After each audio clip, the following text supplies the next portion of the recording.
Is it audible, sir? Yes. Okay. எல்லா புகழும் இறைவனுக்கே. அனைவருக்கும் வணக்கம். I would like to warm welcome one and all.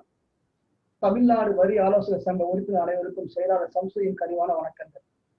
இன்றைய 16வது வெபினாரில் கலந்து கொண்டு வந்திருக்கும் தலைவர், துணைத் தலைவர், ஜாயிண்ட் செக்ரட்டரி, அவர் சீனியர் ஆனவர் பிரசிடென்ட், ட்ரெஷரர், ஆபீஸ் பேரர் மற்றும் உறுப்பினர்கள் அனைவருக்கும் வருக வருக என வரவேற்கிறேன்.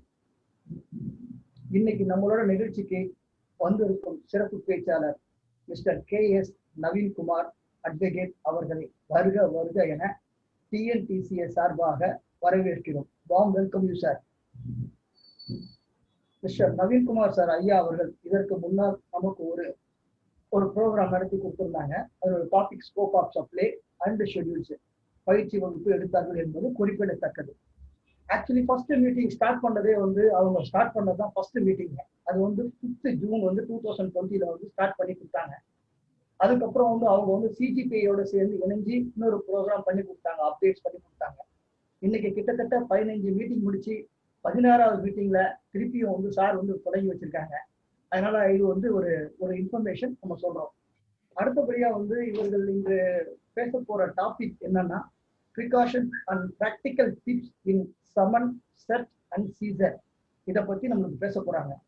What is difference between notice and summon, how to handle with summon, what are the documents produced in the time of seizure, summon issue பண்ணா என்ன பண்ணணும், who should attend, யார் அட்டெண்ட் பண்ணணும், சம்மனை நீங்க அவாய்ட் பண்ணா என்ன கான்சிக்வன்சி, நாளைக்கு ஸ்டேட்மெண்ட் ரெக்கார்ட் பண்ணாங்கன்னா எப்படி ரெக்கார்ட் பண்ணும்போது என்னென்ன ரெக்கார்ட்லாம் கொடுக்கணும், இந்த மாதிரி பல கருத்துக்களை நம்மளுக்கு பிராக்டிக்கலா இன்னைக்கு சொல்றதுக்காக வந்திருக்காங்க. இப்போது இந்த மாதிரி இந்த விஷயங்கள்லாம் சொல்றதுக்கு நல்லா நம்ம தெரிஞ்சுக்கணும், ரொம்ப தேவையான சப்ஜெக்ட். அடுத்தபடியா இப்போ நம்ம தலைவர் மிஸ்டர் திரு ஜெயக்குமார் சார் அவர்கள் நமது திரு KS நவீன்குமார் சார் ஐயா அவர்களை வரவேற்று மற்றும் அவர்களை பற்றி சில வார்த்தைகளை பேசுவார்கள். Over to president mister Jayakumar sir. You can proceed sir.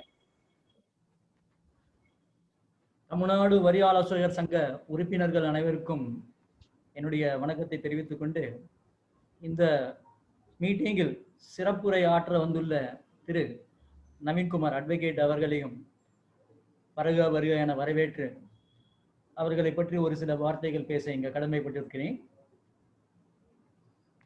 Naveenkumar sir very young, கிட்டத்தட்ட என்னுடைய பேட்ச்மேட்டு.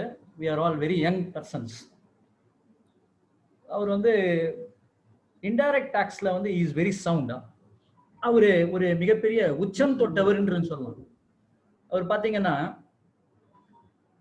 அதாவது இன்டைரக்ட் டாக்ஸ் அப்படின்னு சொல்லும் போது VAT, service tax, central excise as well as GST, latest new born baby, ஒரு 3 years ஓல்ட் பேபி GST, இது எல்லாத்தையுமே கரைச்சி குடிச்சவங்க, நிறைய கேசஸ் பார்த்துருக்கவங்க.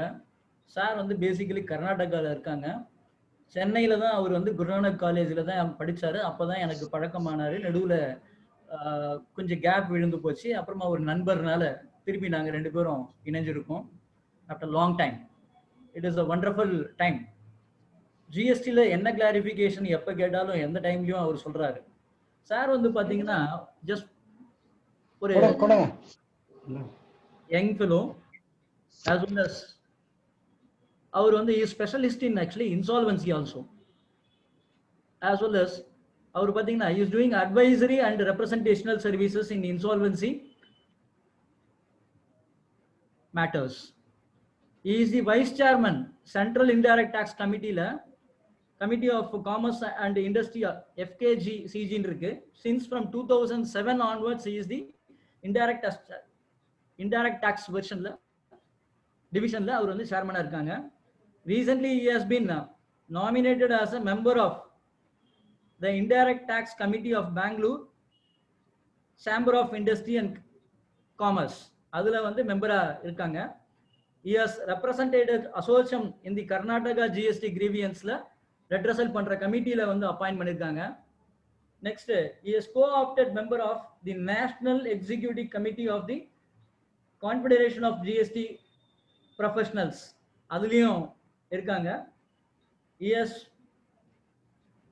அவரு மத்தபடி பேப்பர்ஸ் பிரசன்ட் பண்ணிருக்காரு. ஜிஎஸ்டியை பத்தியும் மற்ற டாபிக்கை பத்தியும் நிறைய செமினார்லயும் பேசியிருக்காரு. as well as ஜிஎஸ்டியை பத்தியும் வந்து மற்ற டாக்ஸஸ் பத்தியும் மற்ற சப்ஜெக்ட்ஸ் பத்தியும் நிறைய ஒர்க் ஷாப்ஸ்ல பிரசன்டேஷன் கொடுத்துருக்காங்க. he has written so many books, அதாவது இணைஞ்சி வந்து புக் எழுதியிருக்காங்க. See, he has contributed to the booklet on GST transition provisions, on BGM, on GST and courses material for litigation management. அதாவது GST பத்தி litigation சம்பந்தப்பட்ட விஷயத்தை ஒரு புக்லெட்டா கொடுத்திருக்காங்க. he has taught business laws, constitutional and taxation as visiting faculty in Bharatiya Vidya Bhavan, அப்புறமா chartered accountants, அப்புறம் physical policy institute, NACIN and National Law School of India யூனிவர்சிட்டிலையும் பண்ணியிருக்காங்க.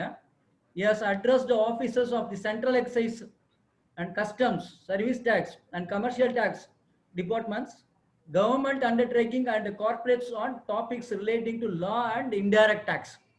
சார் பார்த்தீங்கன்னா இன்டைரக்ட் டாக்ஸ்ல எல்லா இடத்துலையும், அதாவது நாசினுக்கும் போயிட்டாங்க, அங்கேயும் போயிட்டு பேசியிருக்காங்க, as well as லா ஆஸ்பெக்ட்லயும் பேசியிருக்காங்க, டெக்னிக்காலிட்டிலையும் பேசியிருக்காங்க.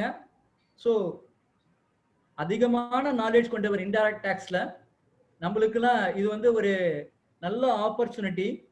நிறைய பேர் சம்மன் அப்படின்னு சொன்னா, நோட்டீஸ் அப்படின்னு சொன்னா இன்டைரக்ட் டாக்ஸ் டிபார்ட்மெண்டா இருக்கும், இல்ல டைரக்ட் டாக்ஸ் டிபார்ட்மெண்டா இருக்கட்டும், இமீடியட்டா ஒரு விதமான பதட்டத்துக்கு உண்டாடுறாங்க. அது என்ன ஏதுன்னு தெரியாம படிக்காம நோட்டீஸ் வந்திருக்கா, சீக்கிரம் பாருப்பா. ஏன்னா பிகாஸ் லேக் ஆஃப் நாலேஜ். அடுத்து என்ன பண்ணணும் அப்படின்ற நாலேஜ் வந்து நிறைய பேருக்கு இருக்க மாட்டேங்குது. ஒரு சம்மன் வந்தா என்ன பண்ணணும், சீசருக்கு வராங்க என்ன பண்ணணும், எப்பப்பெல்லாம் அவங்க சீசர் பண்ண முடியும், இந்த மாதிரியான ஆஸ்பெக்ட்ல நம்மளுக்கு வந்து நாலேஜை வந்து கொடுக்கறதுக்கு நவீன்குமார் சார் வந்திருக்காரு. அவரை வருக வருக சொல்லி செஷனை வந்து டேக் ஓவர் பண்ண சொல்லி மிக தாழ்மையுடன் கேட்டுக்கொள்கிறேன். நன்றி, வணக்கம். Thank you. Thank you, President sir. Before handing over to Mr. Naveen Kumar sir, can you proceed, sir? Yes, sir. Thank you very much. சொல்லுங்க. நான் ஷேர் பண்றேன் சார். ஷேர் பண்ணுவோம் sir. Yeah, sure.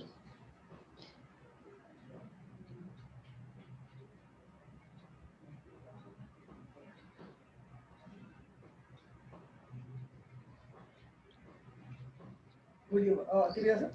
Yes, sir. Thank you. Thank you, sir.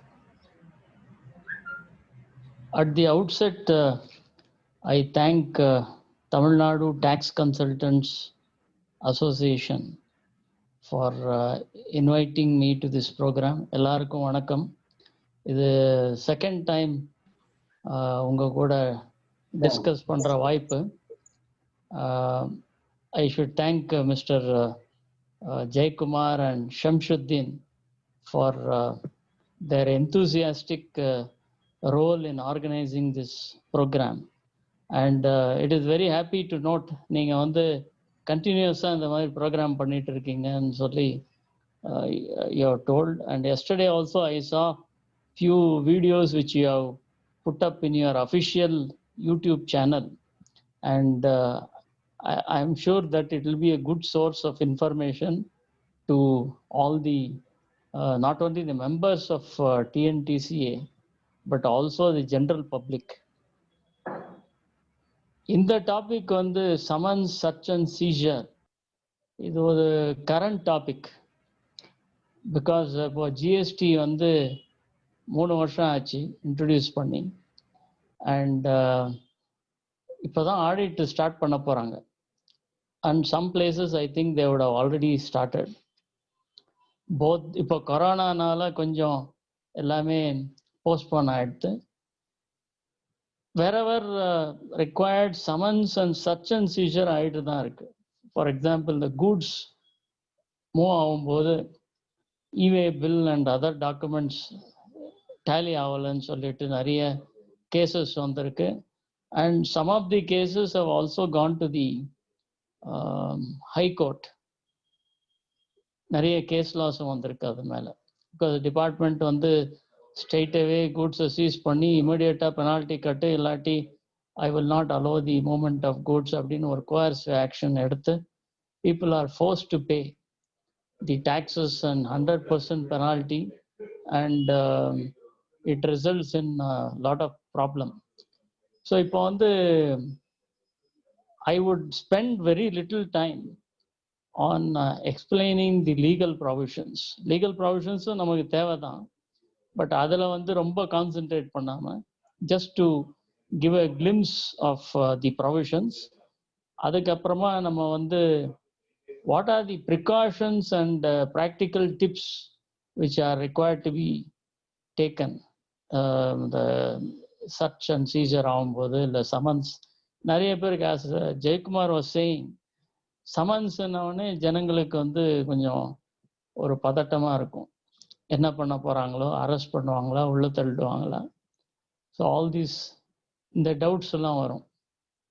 So சமன்ஸ்னா என்ன, அதை எப்படி attend பண்ணணும், statement எப்படி record பண்ணுவாங்க, அண்ட் ஸ்டேட்மெண்ட் ரெக்கார்ட் பண்ணும்போது என்னென்ன கேள்வி கேட்பாங்க, அதை எப்படி ஆன்சர் பண்ணுறது, அந்த மாதிரி விஷயங்கள்.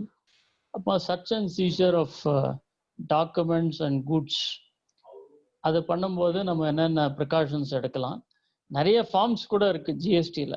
தே are supposed to issue forms. நான் வந்து form number and section number and provision அது மேலே ரொம்ப கான்சென்ட்ரேட் பண்ண மாட்டேன். Will focus on the practical aspects. And இதை டெலிபரேட் பண்ணிவிட்டு I will also keep sufficient time. நம்ம கடைசியில் வந்து அட்லீஸ்ட் ஒரு 15-20 minutes we should have where you can raise questions.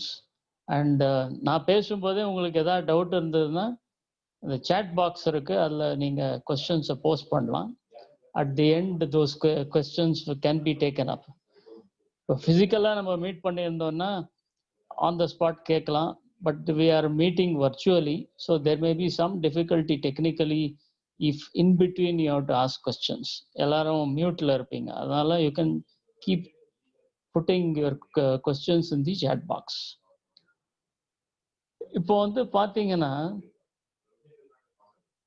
let us get into the next slide. Power to summon persons to give evidence and produce documents.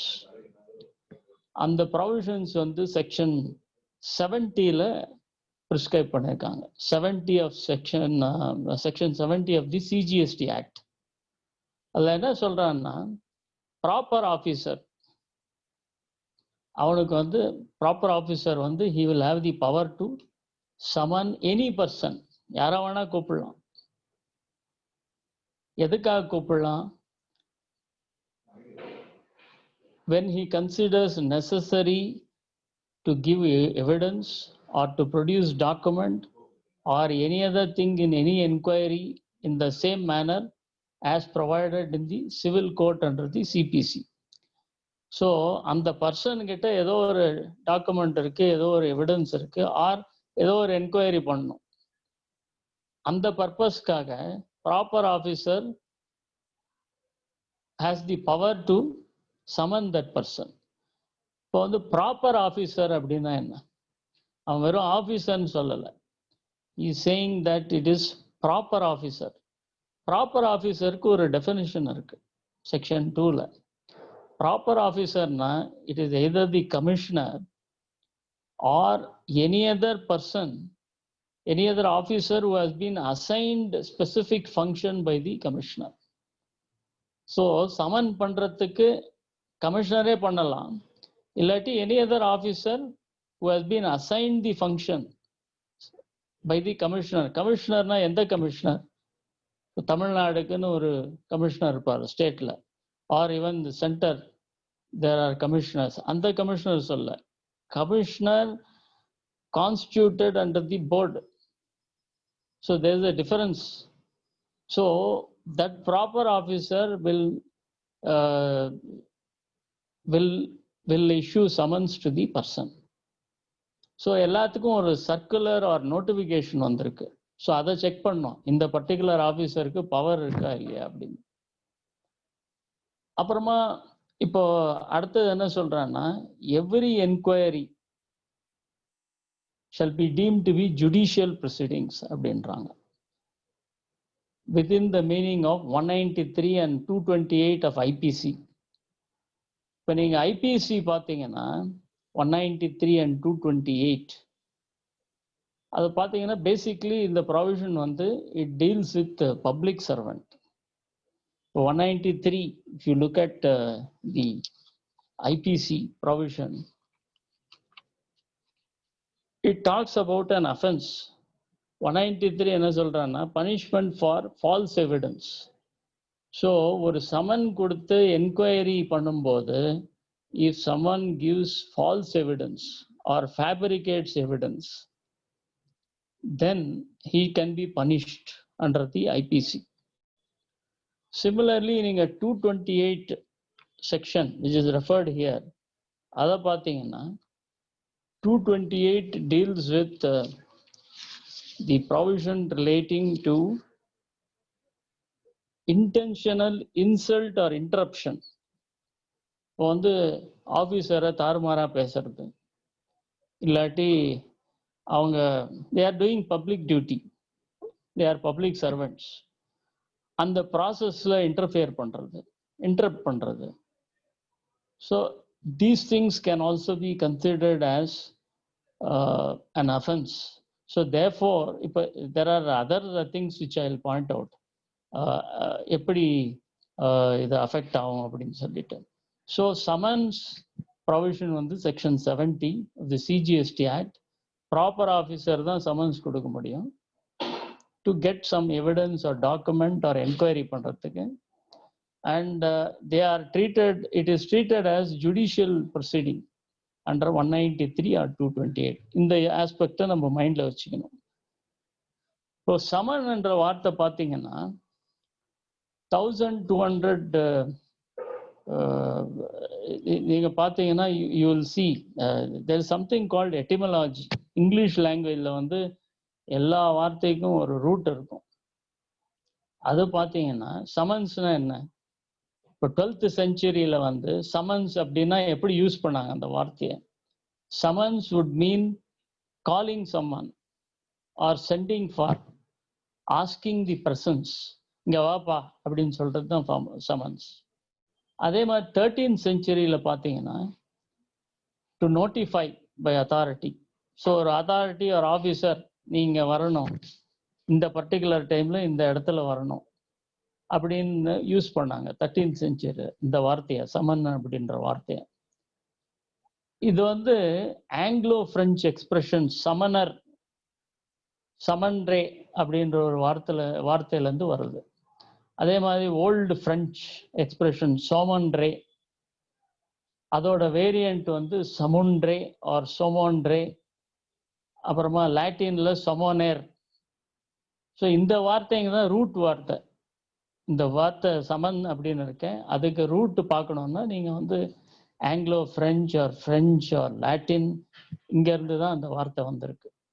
Just to understand how this expression summon evolve. அடுத்த slide பார்த்தீங்கன்னா summons இப்போ வந்து கொடுக்குறாங்க. Section 70 நம்ம already பார்த்துட்டோம். இதுக்கு வந்து ஒரு செட் ஆஃப் ரூல்ஸ் கூட இருக்கு for inspection, search and seizure. அதை வந்து நம்ம will see it later. So summons கொடுத்தவொடனே இப்போ வந்து நிறைய, இப்போ சமன்ஸ்ன்றது நம்ம டேக்ஸ் ப்ரொசீடிங்கில் புதுசு கிடையாது. We had the summon proceedings even in the old indirect taxes, like central excise la irundhathu, appo service tax la irundhathu, customs la irukku summons.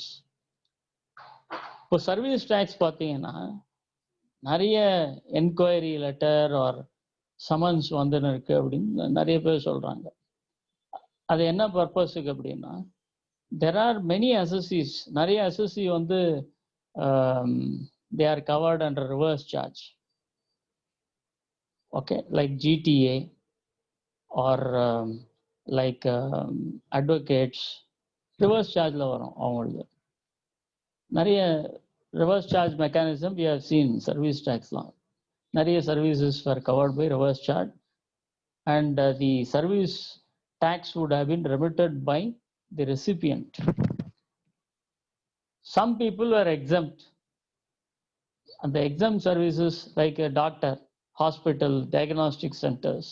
இன்னைக்கு காத்தால கூட Mr. Shamshuddin was mentioning, and another friend was also pointing out, diagnostic centers or people who are exempt, charitable organizations. இவங்களுக்கெல்லாம் என்ன பண்றாங்க, income tax return அவங்க file பண்ணியிருப்பாங்க.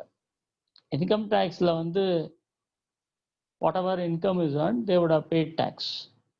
So that income tax return அதை பேஸா வச்சுட்டு 10 லட்சம் மேல யாராவது இன்கம் மேல இருக்கும், 10 லட்சம் என்னன்னா எஸ்எஸ்ஐ எக்ஸம்ஷன் அந்த சர்வீஸ் டேக்ஸ்ல 10 லட்சம் வரைக்கும் இருந்தது. ஸோ 10 லட்சம் மேல போனவங்க எல்லாருக்குமே இன்கம் டேக்ஸ் ரிலேட்டட் இன்ஃபர்மேஷன் வச்சுட்டு they are issuing letters and enquiry letters and summons. நிறைய பேருக்கு நோட்டீஸ் வந்திருக்கு, பர்டிகுலர்லி இந்த கோவிட் பீரியட்ல. People are not able to attend also. So summons issue பண்ணிட்டு இந்த மாதிரி இன்கம் உங்களுக்கு இவ்வளோ இருக்கு, பட் நீங்க வந்து சர்வீஸ் டேக்ஸ் கட்டவே இல்லை, கம் அண்ட் எக்ஸ்பிளைன். சில பேர்கிட்ட தே ஆல்சோ ஆஸ்க் ஃபார் உங்க P&L கொடுங்க, உங்க பேலன்ஸ் ஷீட் கொடுங்க, trial balance. So many documents are also sought. And some people who are just purely service providers, musicians for example, they are also asking for உங்க purchase register எடுத்துட்டு வாங்க, sales register எடுத்துட்டு வாங்க. And some people have to write back saying that I am covered under reverse charge, or I am exempt, I am a doctor, or I am a musician, I am exempt under a particular entry under 25 of 2012. So இந்த மாதிரி விஷயங்கள் service டேக்ஸ்லயும் நிறைய start ஆயிருக்கு இப்போ. So இப்போ வந்து summons issue பண்ண போகிறோம். ஜிஎஸ்டிலையும் slowly we are seeing summons issued in some cases, but it is likely to increase. இப்போ வந்து எல்லாம் இந்த கோவிட் எல்லாம் முடிஞ்ச அப்புறம், எப்போ முடியுன்றது பெரிய கேள்வி, but as we complete this year we can expect audit, we can expect investigation upon the summons எல்லாம் they'll start issuing. இப்போ சமன்ஸ் கொடுத்த உடனே அதில் வந்து மெயினாக ஒரு aspect which we should all be careful. இப்போ டின் அப்படின்னு ஒரு கான்செப்ட் வந்திருக்கு, document identification number. And recently board and even the finance ministry has set the DIN இல்லாமல் ஏதாவது டாக்குமெண்ட் வந்ததுன்னா யூ கேன் டிஸ்கார்ட் இட் அப்படின்னு சொல்லியிருக்காங்க. நிறைய ஃபாரத்தில் நம்ம பார்த்துருக்கோம். You can even throw it அப்படின்னு கூட சொல்கிறாங்க சில officers, because DIN shows that it is authentic. சில கேஸில் என்ன ஆகுதுன்னா சமன்ஸ் வந்து it is sent from the personal ID of email ID of the officer, அதில் டின் இருக்காது. அஃபிஷியலாக வரணும். Second thing is you should be able to identify the document DIN number which is there. இப்போ வந்து suppose டின் இல்லாமல் ஒரு document வருது, officers in some forum they said you can discard. நாளைக்கு என்ன ஆகும்னா suppose the same department can even take a stand. இந்த டின்ன்றது ஒரு டெக்னிக்கல் இஷ்யூ தான், ப்ரொசீஜர். தேர்ஃபோர் ஒரு டின் இல்லைன்னா you cannot discard the summons. You should actually ensure that you should attend summons அப்படின்னு ஒரு ஸ்டாண்ட் எடுக்கிற வாய்ப்பு இருக்கு கோர்ட்ல. அதனால நம்ம வந்து just because there is no din, we should not ignore the summons or any letter which comes from the department. So this is very important. இப்போ நெக்ஸ்ட் வந்து சமன்ஸ் வந்துடுச்சு, who should attend the summons is the next issue. The second bullet item, who should attend summons, is also an important thing which we should bear in mind. யார் attend பண்ணணும் summons? இப்போ generally ஒரு கம்பெனின்னு எடுத்தீங்கன்னா the summons is issued to the company. It may be even be addressed to the managing director or the finance head or the CFO or whoever it is. But if service tax regime pathina, there was a circular which was issued by the board. The board said that the summons should be directly not issued to the managing director. Because managing director வந்து ஒரு overall கம்பெனியோட அஃபேர்ஸை பார்க்குற ஆள். அவர்கிட்ட நீங்கள் அக்கௌண்ட்ஸை பற்றி கேட்குறதோ இல்லை ITR difference பற்றி கேட்குறதோ இல்லை டாக்குமெண்ட்ஸை கேட்குறதோ they will not be in a position to answer. And moreover, it also amounts to harassment. So, இப்போ வந்து சமன்ஸ் யார் அட்டன் பண்ணோம் அப்படின்னு கேட்டிங்கன்னா யாருக்கு இஷ்யூ பண்ணோம் அப்படின்னு போர்டு ஒரு டைரக்ஷன் கொடுத்துருக்காங்க சர்வீஸ் டேக்ஸ் கான்டெக்ட்ல. அதே மாதிரி பார்த்தீங்கன்னா even in the context of GST they have issued one FAQ March 2017. Before the GST law came, they have issued FAQs. Almost service taxல என்ன சொல்லியிருந்தாங்களோ அதை தான் இங்கேயும் சொல்றாங்க in the form of FAQ. So suppose the director இல்லை MDக்கு வந்து summons வந்துடுதுன்னா can director depute someone? Definitely he can depute. In fact, in one of the FAQ they say that the summons, the director can depute some person to attend the summons. Okay. இப்போ suppose the director deputes a person. Let us say he may depute the finance manager or someone who knows the information. So what he will do is ஒரு authorization letter மாதிரி கொடுத்துட்டு he can go and represent. He will carry the authorization letter and அதை வந்து காட்டிட்டு he can attend the summons. இப்போ சில சம்மன்ஸ்ல பார்த்தீங்கன்னா ஒரு அனெக்ஷர் மாதிரி இருக்கும். Just give me a minute. There is some disturbance here. I'll just come.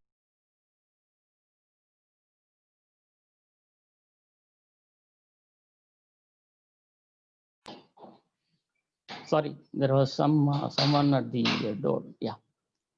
So இப்போ இது பார்த்தீங்கன்னா சமன்ஸ் யார் கொடுக்கணும் அப்படின்னு பார்த்தோம்.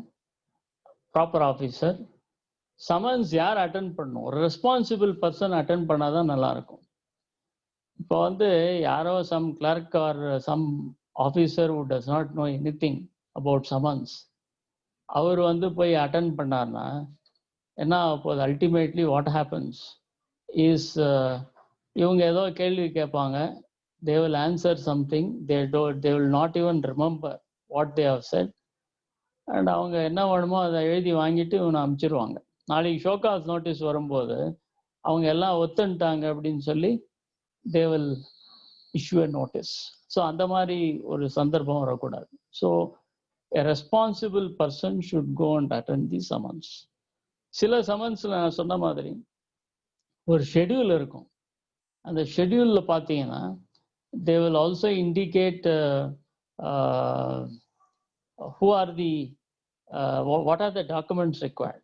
For trial balance கொண்டு வா, then P&L வேணும், then they will also ask for bank statement. அது மாதிரி depending on the type of enquiry they will ask for documents. So and the person who goes and attends summons அவங்க வந்து they should carry all these documents with a covering letter. நிறைய பேர் வந்து summons attend பண்ணுவாங்க, சும்மா எடுத்துட்டு போய் ஃபைலை கொடுத்துட்டு வந்துடுவாங்க. நாளைக்கு வந்து suppose the explanation is given and if the department accepts it, இவங்க சப்மிட் பண்ண டாக்குமெண்ட் எவிடன்ஸ் இருக்காது. After 1 or 2 years there will be one more summons by some other officer. He will not know the background. So அவங்க என்ன பண்ணுவாங்க, திருப்பவும் எல்லாம் reinvestigate பண்ணி they will say that these documents we have asked 2 years back you didn't give. அப்போ show cause கொடுக்கும்போது suppression, fraud அதெல்லாம் சொல்லி they will issue a notice.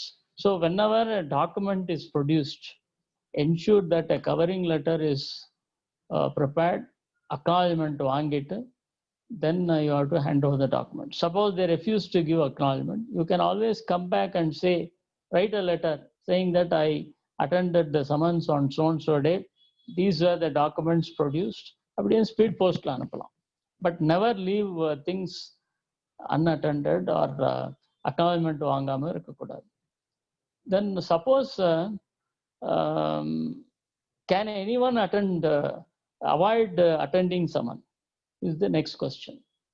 For summons attend பண்ணலன்னா it is an offense under the IPC. IPC பார்த்தீங்கன்னா ஒரு particular portion of IPC deals with offenses relating to public servant. அதுல வந்து one of the provisions says if you don't appear before him or give false evidence, etc., then it is an offense under the IPC. அதை தவிர நீங்க GST லா பார்த்தீங்கன்னா இது ஒரு புது development. இப்போ சிஜிஎஸ்டி ஆக்ட் பார்த்தீங்கன்னா பீனல் ப்ராவிஷன்ஸ் இருக்கு. பீனல் ப்ராவிஷனோட கிளாஸஸ் பார்த்தீங்க, one of the clauses says if he calls for some document and you don't go and give it, then that is an offense. ஒரு பெனால்ட்டி கூட impose பண்ணலாம். அதை தவிர if somebody gives false evidence, fabricates evidence, ஐபிசிலையும் offence, CGST ஆக்ட்லையும் offence, even prosecution கூட பண்ணலாம் CGST ஆக்ட்ல. So that is the importance of summons. So சமன்ஸை வந்து அவாய்டே பண்ணக்கூடாது. பை சான்ஸ் இப்போ வந்து கோவிட் சுச்சுவேஷன், சில ஊரில் வந்து லாக்டவுன். இப்போ வந்து GST law is a central law. Suppose summons is issued by some authority who is sitting in Delhi. இப்போ இருக்கிற ஒரு நிலைமையில people will not be able to travel. So that can be explained. Or suppose the person who is summoned has some health issues. Okay, he is not in a position to travel. So he can always write, இந்த மாதிரி இந்த காரணத்தினால I am not able to come. Kindly give me another date. He can give some date after 2 weeks or 3 weeks அப்படின்னு சொல்லி letter எழுதலாம். That would be generally entertained by the department. இப்போ ரீசெண்டாக பார்த்தீங்கன்னா இந்த சமன்ஸ் அப்படின்ற வார்த்தை டே இன் அண்ட் டே அவுட் நம்ம நியூஸ் சேனல் போட்டோம்னா, particularly the English news channels, இந்த சுஷாந்த் சிங் ராஜ்புத் கேஸில் நிறைய எவ்ரிடே சமன்ஸ் ஆர் இஷ்யூ. அந்த மாதிரி ஒரு situation we are seeing. So சமன்ஸ்ன்றது வெறும் டேக்ஸ் லா ஒன்றே கிடையாது. There are so many laws and this is the quickest way of making the persons or making someone appear before the authority. So summons is generally used. But service tax context la pathina or board circular enna solranga, I think it was issued in 2000 somewhere about 2010 or before that. Or rendu moonu circular irukku and aspect mela adu enna sonnana, generally you avoid issuing summons because it leads to harassment. You can always resolve the issue by just writing a letter. இப்போ வந்து income tax return document department கிட்ட இருக்கு. இப்போ there was an exchange of information. இப்போ வந்து ஏதாவது information வேணும்னா எதுக்கு நீ கட்டலை அப்படின்னு ஒரு லெட்டர் எழுதலாம். சர்வீஸ் டேக்ஸ் எதுக்கு கட்டலை. So this person can also reply that because of XYZ reason I am not liable. அதை விட்டு டைரக்டாக சமன்ஸ் இஷ்யூ பண்ணுறது பண்ணக்கூடாது அப்படின்னு சர்க்குலர் இருக்கு. But sometimes the officers don't follow it. Very unfortunate trend, but still that is happening. இப்போ இது பார்த்தீங்கன்னா what is the consequence of avoidance என்றதும் பார்த்தோம். It is an offense under IPC. It is also an offense under the GST law. How to attend summons and submit documents அப்படின்றதையும் பார்த்தோம். Responsible person போய் attend பண்ணணும். And என்ன document கொடுக்குறானோ அது வந்து acknowledgement வாங்கணுன்றதையும் பார்த்தாச்சு நம்ம. இப்போ சம்டைம்ஸ் இந்த சமன் பண்ண அப்புறம் ஆஃபீஸர் ஃபீல்ஸ் தட் இந்த பர்சன் கிட்ட நம்ம ஒரு ஸ்டேட்மெண்ட் ரெக்கார்ட் பண்ணணும் அப்படின்னு there is a chance he may record a statement. ஸ்டேட்மெண்ட்னா என்ன? கேள்வி பதில். he will ask some question யார் சமன்ஸ் அட்டன் பண்ணுறாங்களோ த டிபோனண்ட் அவங்க வந்து ஆன்சர்ஸ் கொடுக்கணும்.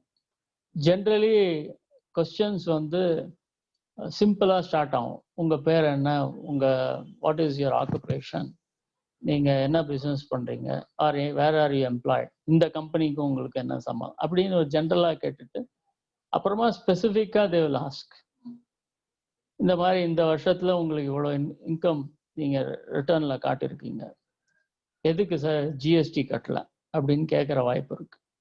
தென் யூ வில் ஆஸ்க் உங்கள் ஆக்டிவிட்டி என்ன, அதுக்கு எதுக்கு ஜிஎஸ்டி வராதா, என்ன ஸ்டாண்ட் எடுத்திருக்கீங்க, அந்த மாதிரி ஸ்பெசிஃபிக் கொஸ்டின்ஸ் கேட்டுட்டு and they will complete the recording of statement.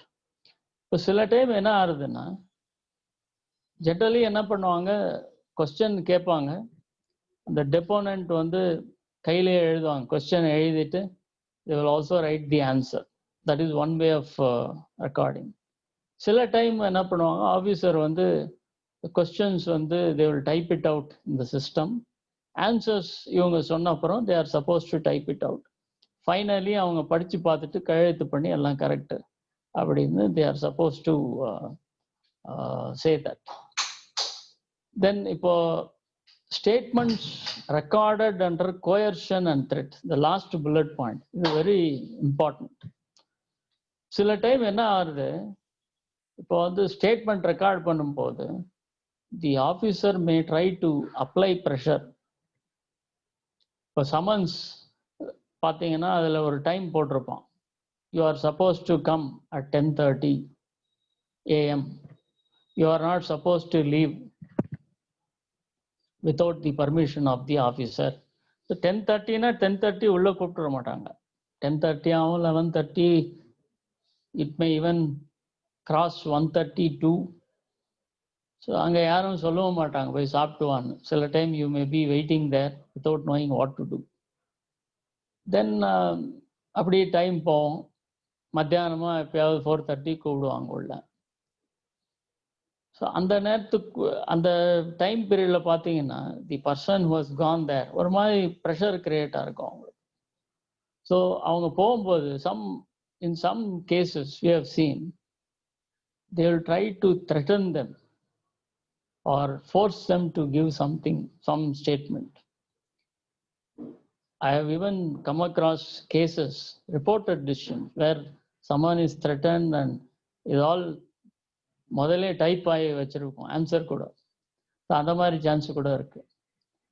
So அந்த மாதிரி ஆச்சுன்னா என்ன பண்ணணும் அப்படின்றது நம்ம பார்க்கணும். இப்போ suppose someone has been threatened to give statement or coerced, அந்த மாதிரி சந்தர்ப்பத்தில் வந்து they are supposed to do what is known as retraction of statement. இப்போ நெக்ஸ்ட் ஸ்லைடு பார்ப்போம். retraction of statement. ரிட்ராக்ஷன்னா என்ன, ஏதோ ஒன்று சொல்லியாச்சு, அங்கே எழுதி கையெழுத்து வாங்கிட்டாங்க. இப்போ வந்து I have to retract that, இந்த மாதிரி என்ன ப்ரெஷர் பண்ணாங்க அதனால நான் இது சொல்லியிருக்கேன், ஆக்சுவல் ஃபேக்ட் அது கிடையாது, it is something else, actual fact is this அப்படின்னு சொல்லி ஒரு அஃபிடவிட் ஸ்வேர் பண்ணிட்டு they have to file it with the department, preferably by speed post. அது பண்ணலைன்னா என்ன ஆகும், he can either retract the entire statement, எல்லாமே ஃபோர்ஸ் பண்ணி வாங்கிதான் எல்லாத்தையும் ரிட்ராக்ட் பண்ணும், R a particular portion which is incriminating, அந்த போர்ஷனை வந்து ரிட்ராக்ட் பண்ணலாம்.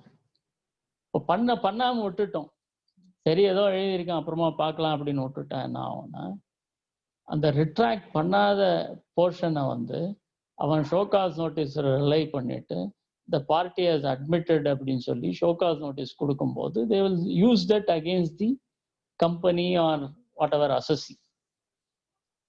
So that is the legal effect of an unretracted statement. இன்னொரு கொஸ்டின் வரும், ரிட்ராக்ஷன் எப்போ பண்ணணும், preferably within 24 hours, but for some reasons it could not be done. அப்படி இருக்கிற ஒரு சிச்சுவேஷன்ல at the earliest possible point of time அதை retract பண்ணணும். பண்ணாம விட்டுட்டா it becomes an admission, and Indian Evidence Act 1872 says admitted facts need not be proved. So அதை வந்து அந்த அந்த போர்ஷன் அவங்க they will use it against them. Factual பொசிஷனை சொல்கிறேன். லீகல் பொசிஷனை விட்டுடலாம். because I cannot change the law by consent. Suppose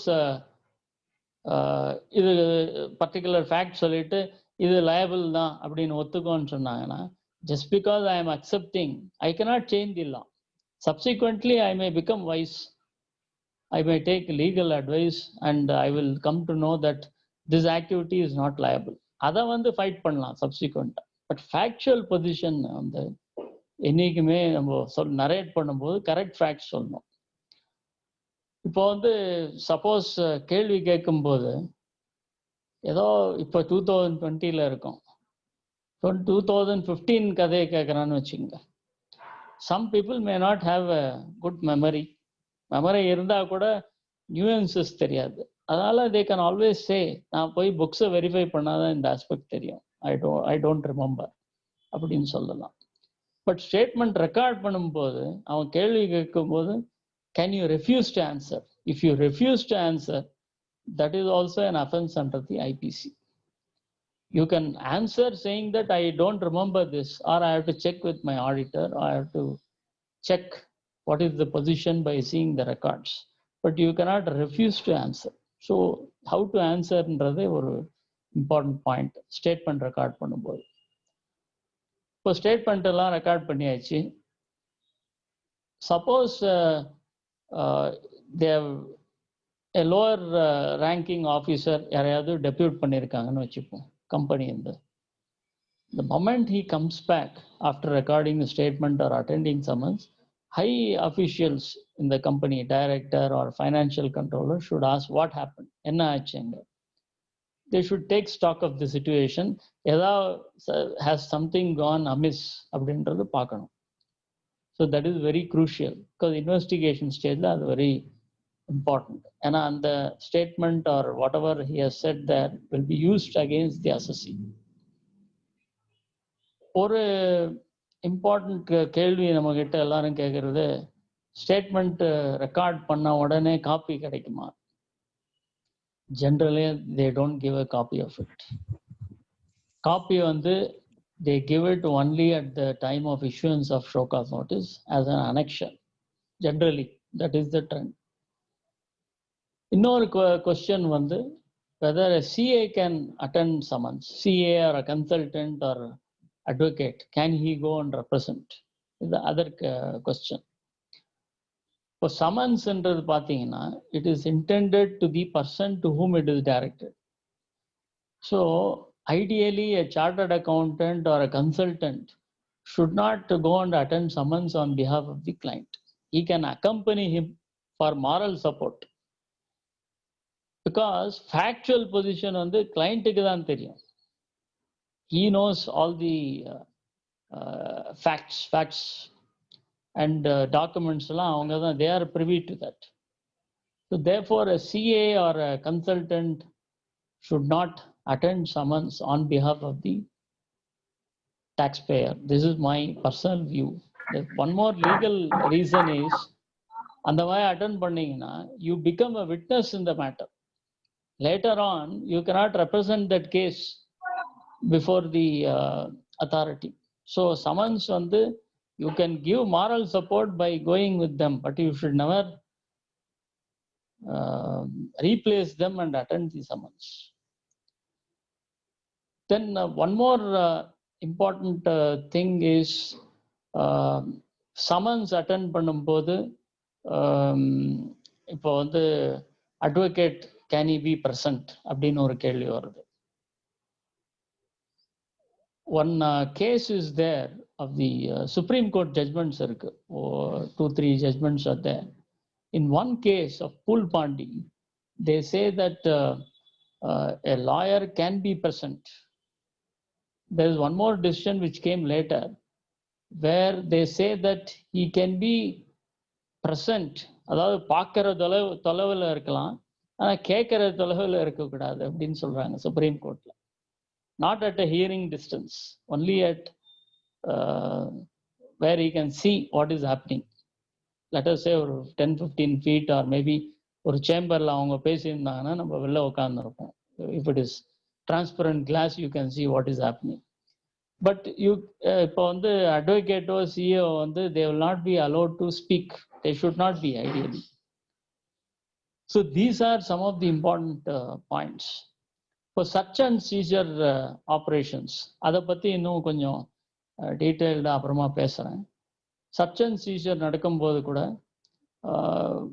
what are the precautions to be taken அப்படின்றது it is very important that we should C.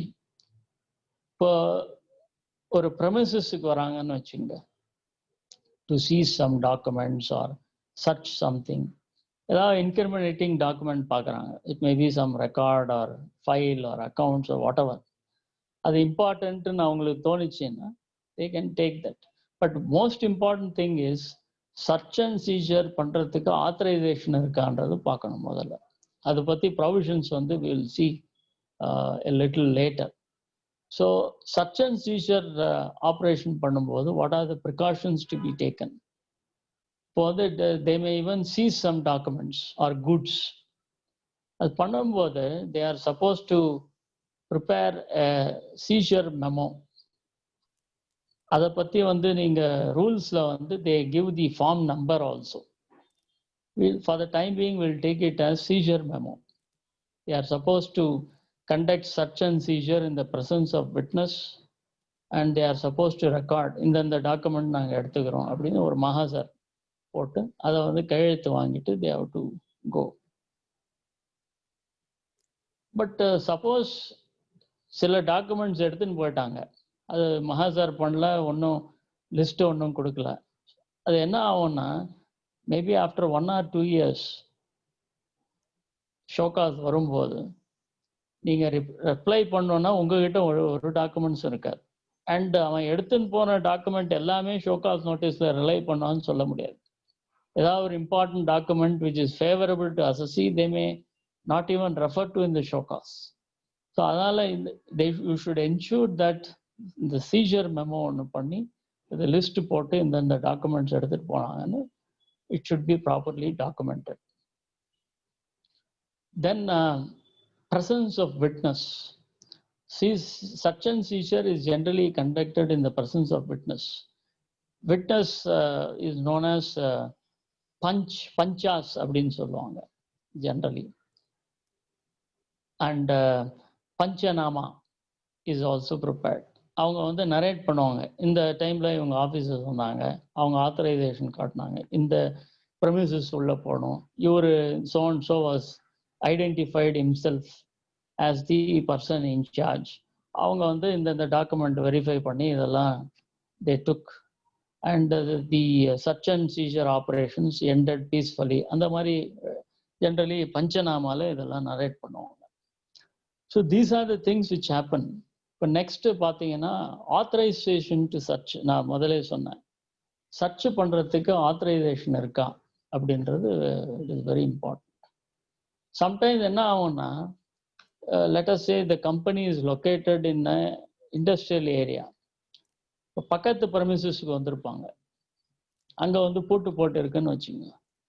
சரி, இந்த ஏதோ ஒரு company இருக்கு அப்படின்னு உள்ள போகிற பார்ப்பாங்க. That also happens. It is a fishing expedition. So அந்த மாதிரி வந்து we should not give chance. So you should object, saying that you don't have an authorization to do the search. In fact, I remember one of our client had narrated long back that இதே மாதிரி தான் பக்கத்து ஆஃபீஸுக்கு வந்திருக்காங்க, அங்கே மூடி இருக்குன்னு சொல்லி இங்கே வந்தாங்க. ஸோ he asked, ப்ளீஸ் இந்த செக்யூரிட்டி ரெஜிஸ்டரில் உங்கள் பேர் எழுதுங்க, that you are coming inside. Officer refused.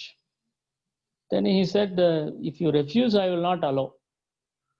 Then he writes, officer எழுதிட்டு he comes in. Then he asks, how do I know? நீங்கள் தான் ஆஃபீஸர்னு எனக்கு எப்படி தெரியும்?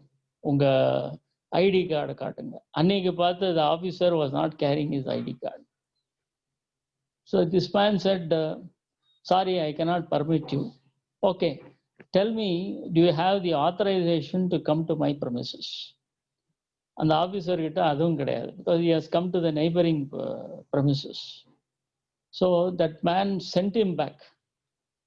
And with a vengeance, this person comes back after a few days he carries his ID card and authorization எல்லாம் எடுத்துட்டு வந்து he does the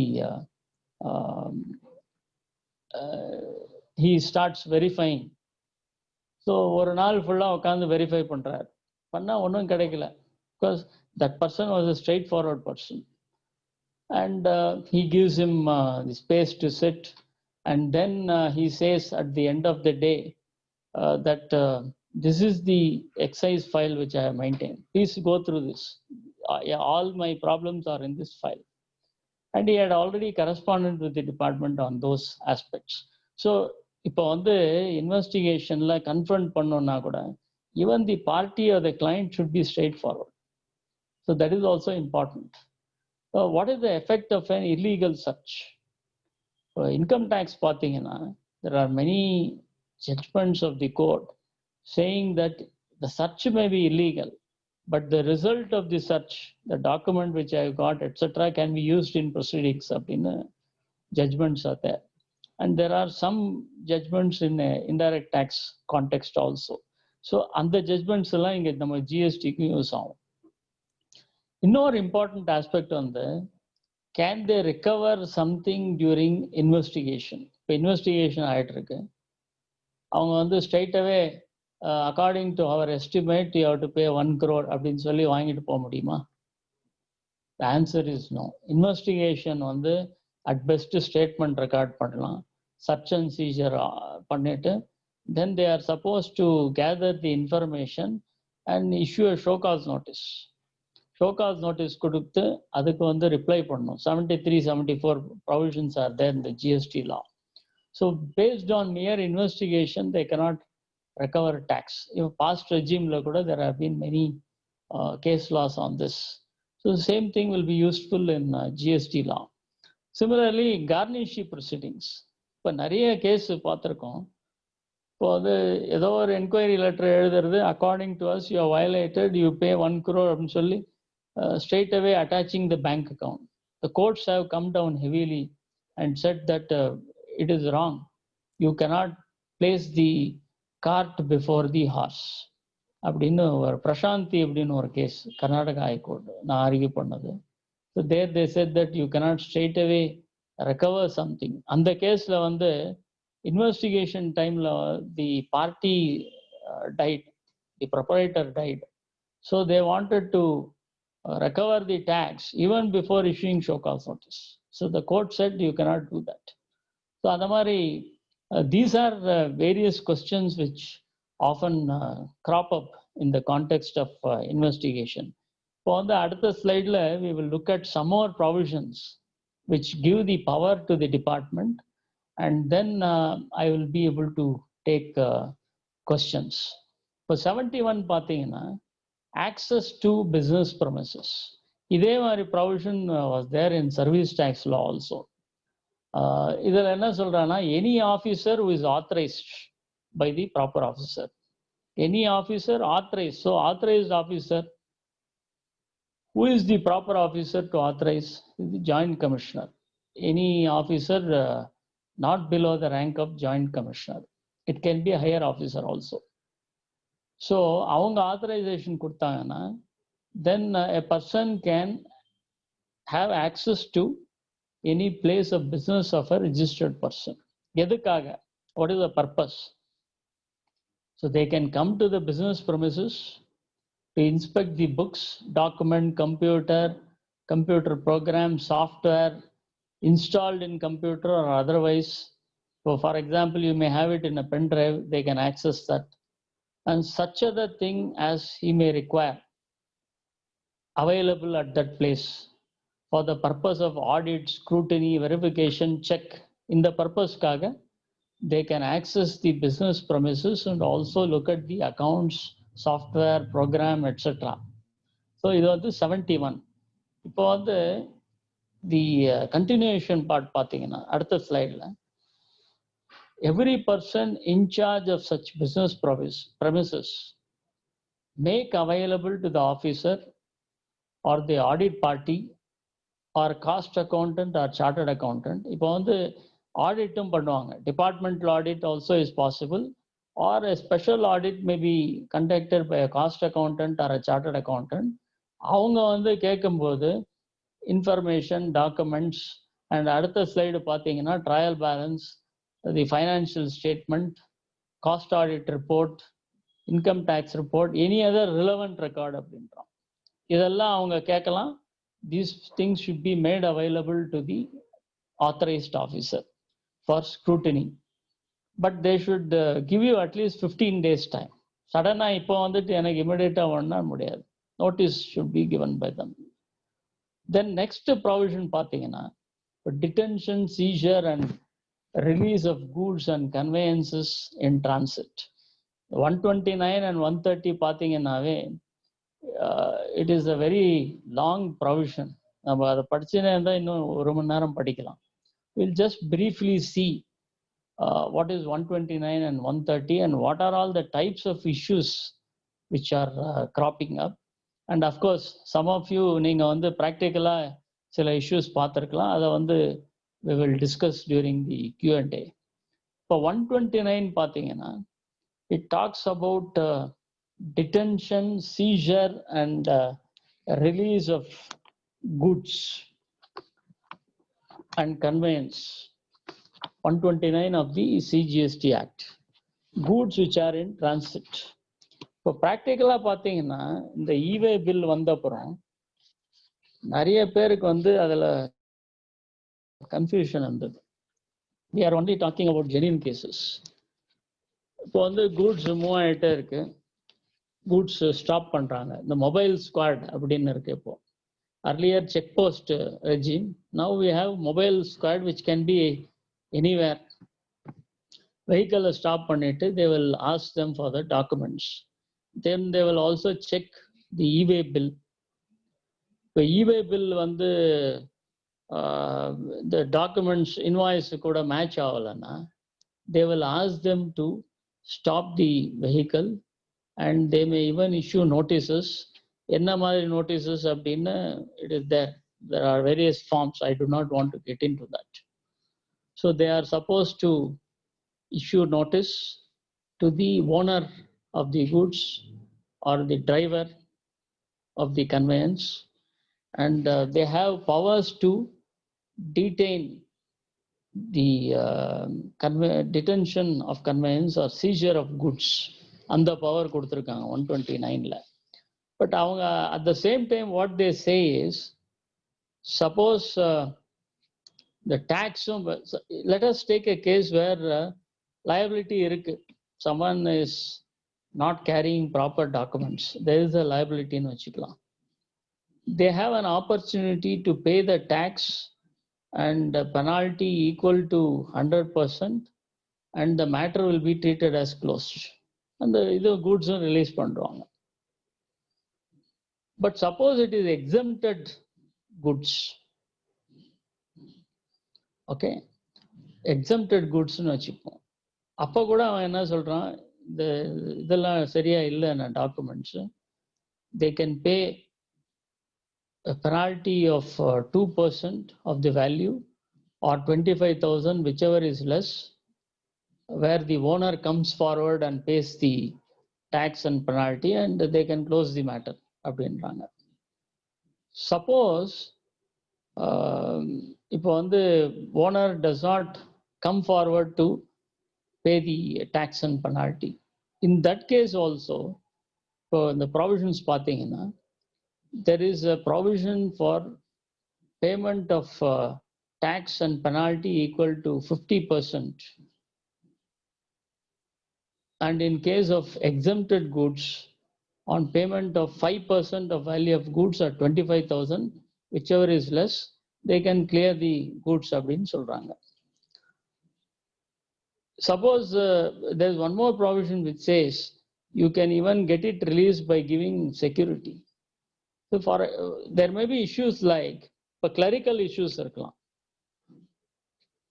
இப்போ வந்து vehicle number wrongly mentioned e-way bill, அங்க இருக்கிற வெஹிக்கிள் நம்பர் வெஹிக்கிளே வேற, but number wrongly mention, but there is no evasion.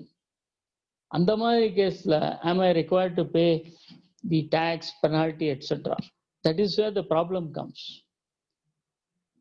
some minor things. One case which I saw, அதில் வந்து என்ன ஆகுறது, goods vehicle போயிட்டே இருக்கு, நடுவில் there is some problem, vehicle breakdown. இன்னொரு வெஹிக்கிளில் the transporter he carries the same goods. So naturally the e-way bill would not have been updated. So அந்த மாதிரி கேஸில் they try to invoke 129. They seize the goods, they ask them to pay tax penalty. See, anyway it is reflected in the invoice, and every month I am required to pay taxes. அந்த மாதிரி கேஸில் வந்து genuine cases where there is mismatch or clerical things or procedural errors, இது வந்து இவ்வளோ ஸ்ட்ரிக்டாக enforce பண்ணக்கூடாது. But unfortunately it is happening. Many cases I have gone to High Court also. Suppose there is one more provision for confiscation of goods also. நீங்கள் அடுத்த slide பார்த்தீங்கன்னா it also talks about confiscation. Suppose நான் வந்து 129ல goods seize பண்ண அப்புறம் ஒத்துக்கலைன்னா I will ask them to issue a notice. I will reply to that. But most of the time என்ன ஆகுதுன்னா, the notice கொடுக்குறான் on the spot, the same day they also file some letter, because most of the time the owner of the goods is not involved, the driver is involved. In an urgency to release the goods, they agree to pay the tax penalty, etc. Actually provision பிரகாரம் பார்த்தீங்கன்னா 14 days notice இருக்கு, but அதெல்லாம் follow பண்றது கிடையாது. So this leads to difficulty. And இன்னொரு 129ல என்ன சொல்றான்னா, where the person transporting the goods or the owner fails to pay the tax penalty within 14 days of detention or seizure, then further proceedings should be initiated under 130. Section 130 prakaram you can initiate further proceedings. What is 130? 130 is for confiscation of goods or conveyance and levy of penalty. So இப்போ 130 provision பார்த்தீங்கன்னா, they list down various circumstances under which 130 would apply.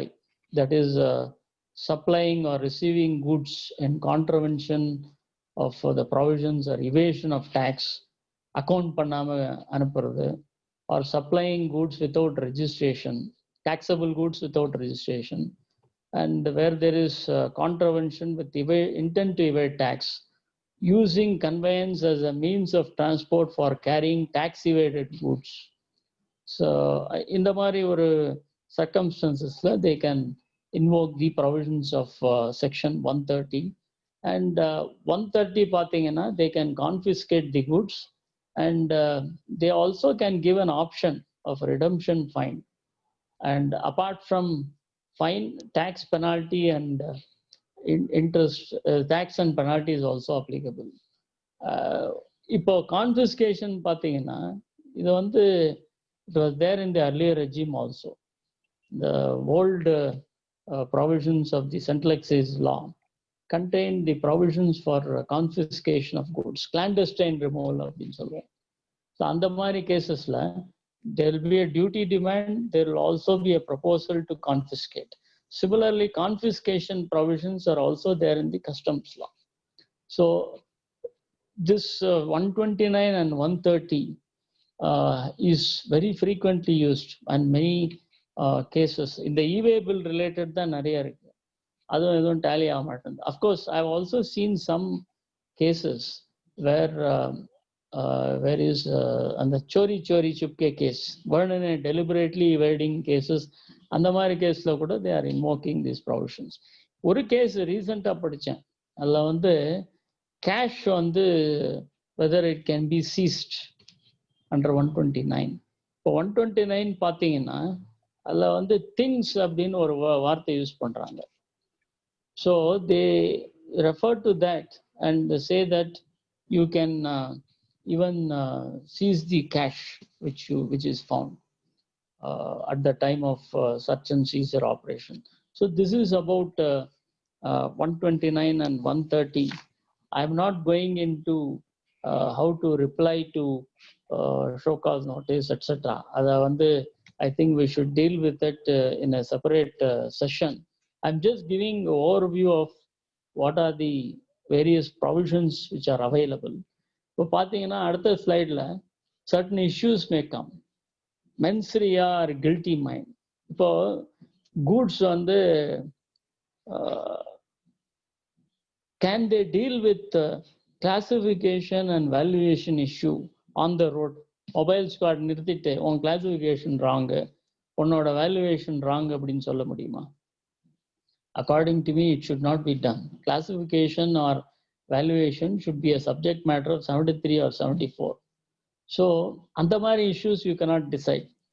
One more thing, whether CGST payable or SGST, CGST, SGST payable or IGST payable, அந்த issue decide பண்ண முடியுமா? They should not, ideally. That should be a subject matter of 73, 74. In some cases, what happens in the 129, 130 is widely used, widely misused in kuda sollalam. And wherever the parties have approached the court, they have got good relief. But once the order passed pantana 129 or 130, then there is an alternative remedy to file an appeal. So generally the writ court does not entertain such matters. For whether guilty mind or mens rea is required for imposing penalty under 129 or 130, according to me, yes. Because under provision pathina, it is mainly to curb evasion. So unless evasion and then you can always impose penalty. The department has to establish. Minor breaches should be condoned according to me. And that too, when e-way bill, all these things are new. GST itself is a new law. So romba technical poi ella caseilum penalty or they should not trouble the assessees. Ease of doing business solli number we should not trouble. Technical or procedural infraction they should not. Mandatory or discretionary, it should be read as discretionary according to me. So vicarious liability. Vicarious liability, can the officers of the company also be punished? There are separate provisions for that, for vicarious liability in the law. In evasion cases, they may invoke. Before I conclude on, we'll look at two more provisions, 67 and 68. 67 la enna solranga, the proper officer. Please observe, the proper officer என்ற expression எல்லா பக்கம் வருது. So எந்த proceeding இருந்தாலும் easy a proper officer ன்னு first ascertain பண்ணணும் நம்ம. Not below the rank of joint commissioner if he has reason to believe that a taxable person has suppressed transaction relating to supply, or he has some stock in hand, or claimed excess ITC, or indulged in contravention, evasion, etc. Then any person engaged in business of transporter, or owner or operator or warehouse or godown, where he has kept some goods which have escaped tax, andamari aalunga mela, he may authorize in writing any officer of central tax to inspect any place of business or a person engaged in the business of transporting. He can depute a person to verify. This is what is inspection, section 67. So to continue it, proper officer not below the rank of joint commissioner, either pursuant to inspection or otherwise, has reason to believe that any goods liable to confiscation or any document or book or thing. 129, 130 it is relating to the goods which are in transit. Vehicle la poina irukku, adha stop panni idu pannum. Idu ஒரு premises உள்ள போயிட்டு ஏதா evaded goods இருக்கா or some documents are available, அதை inspect பண்ணி search and seize பண்றதுக்கு இந்த provision. And suppose some goods are there, let us say it is practically not possible to seize the goods. Seize பண்ணி எடுத்துன்னு போக முடியாது. So அவன் என்ன பண்ணுவாங்க, they will serve, the officer will serve a letter saying that you pass an order and say that you should not remove or part with the goods. It depends on the type of goods also. And இப்போ வந்து documents or books or things seized shall be retained by the officer for so long as may be necessary for examination or for any inquiry or permanent வச்சுக்க முடியாது. That is what it says. Then next slide பார்த்தீங்கன்னா documents சில seize பண்ணியிருப்பாங்க, books or things seized or any other document. இப்போ வந்து அதை வந்து rely upon பண்ணலைன்னா in the proceeding, then the law says please return it back to the concerned person within a period of 30 days. The officer shall have the power to seal or break open the seal. ஏதாவது போட்டிருந்தாங்கன்னா அதை open பண்ணலாம். அல்மிரா இருக்கு, ஒரு box இருக்கு, போட்டிருந்தா அதை உடைக்கலாம். This is also authorized under 67. But next slide பார்த்தீங்கன்னா these are all things which happen in a premises. That is the difference. Then a person from whose custody any documents are seized is entitled to make copies thereof. Copy பண்ணி வச்சுக்கலாம், the person from whom it is seized. Then the goods so seized shall be released on provisional basis upon execution of bond. இந்த bond அதெல்லாம் ரூல்ஸ்ல வந்து they give a format for that, and they are also required to give sufficient security. அதை வந்து determine பண்றதுக்கும் criteria இருக்கு. If goods seized but there is no notice issued within 6 months or it can be extended by further 6 months, then the goods shall be returned to the person from whom it was seized. அப்படின்றதும் 67 சொல்றாங்க. So you cannot retain those goods for a long period.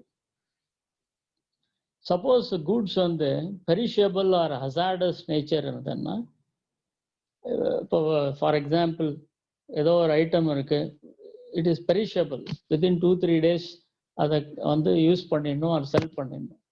So அந்த மாதிரி item இருந்ததுன்னா then there are provisions for that as to how it can be disposed of. They can even dispose of. Wait பண்ண முடியாது. இப்போ வந்து let us say some areca nut is there.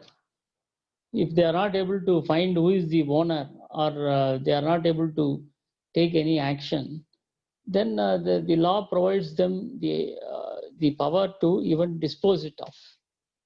அதுக்கும் அந்த rules சொல்லியிருக்காங்க. So this is the provisions relating to search and seizure. அதுக்கு வந்து they also apply the provisions of CRPC as to how they should search and seizure. Witness அதெல்லாம் சொன்னா உங்களுக்கு I have already shared how the search and seizure operations happen. But next provision பார்த்தீங்கன்னா the next slide, inspection.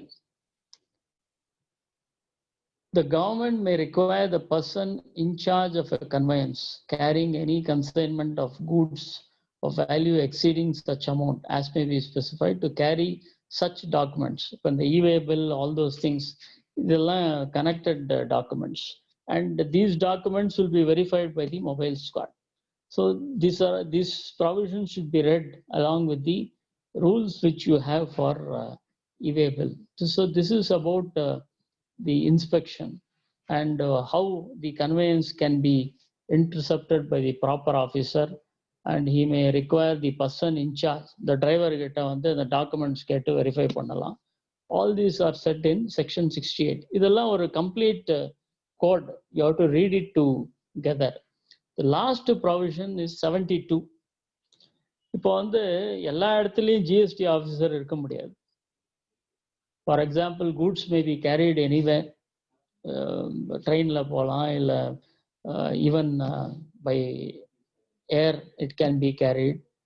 So 72 என்ன சொல்கிறாங்கன்னா, they can take the assistance of other officers like police, railway officer, customs, then officers in charge of land revenue, village officers, state tax officers.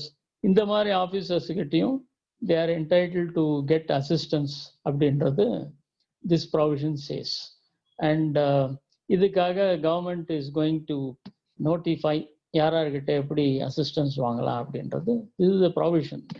So that they are strengthened, their hands are strengthened with the help of officers.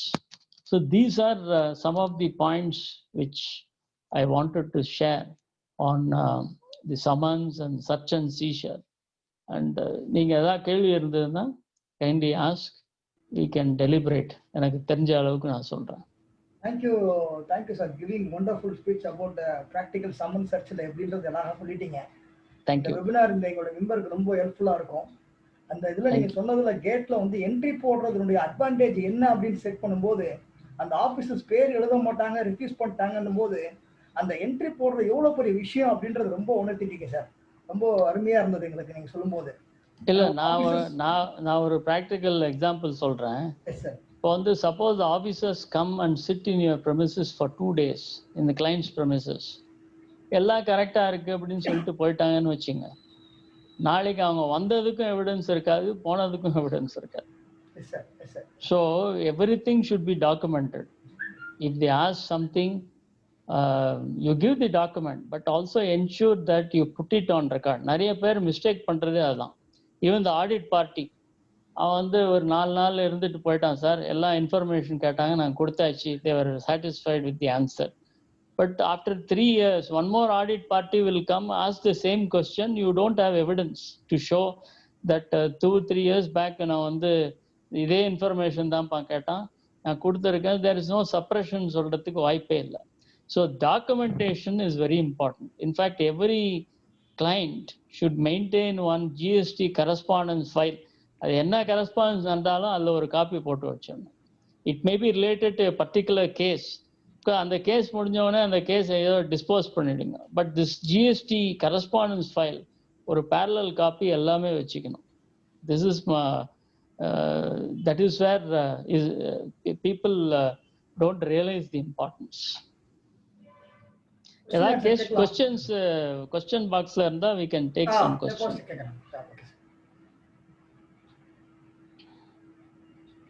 Questions இருக்கா?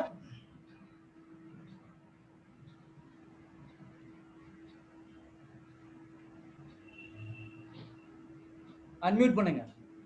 Unmute எல்லாம் பண்ணலாம். என்ன முடியுதா பாருங்க, எல்லாரும் பண்ணலாம். chat பாக்ஸ்ல இருக்கும் மிஸ்டர் ஷம்சுத்தீன். இத பாக்குறேன் சார், அதான் பாக்குறேன்.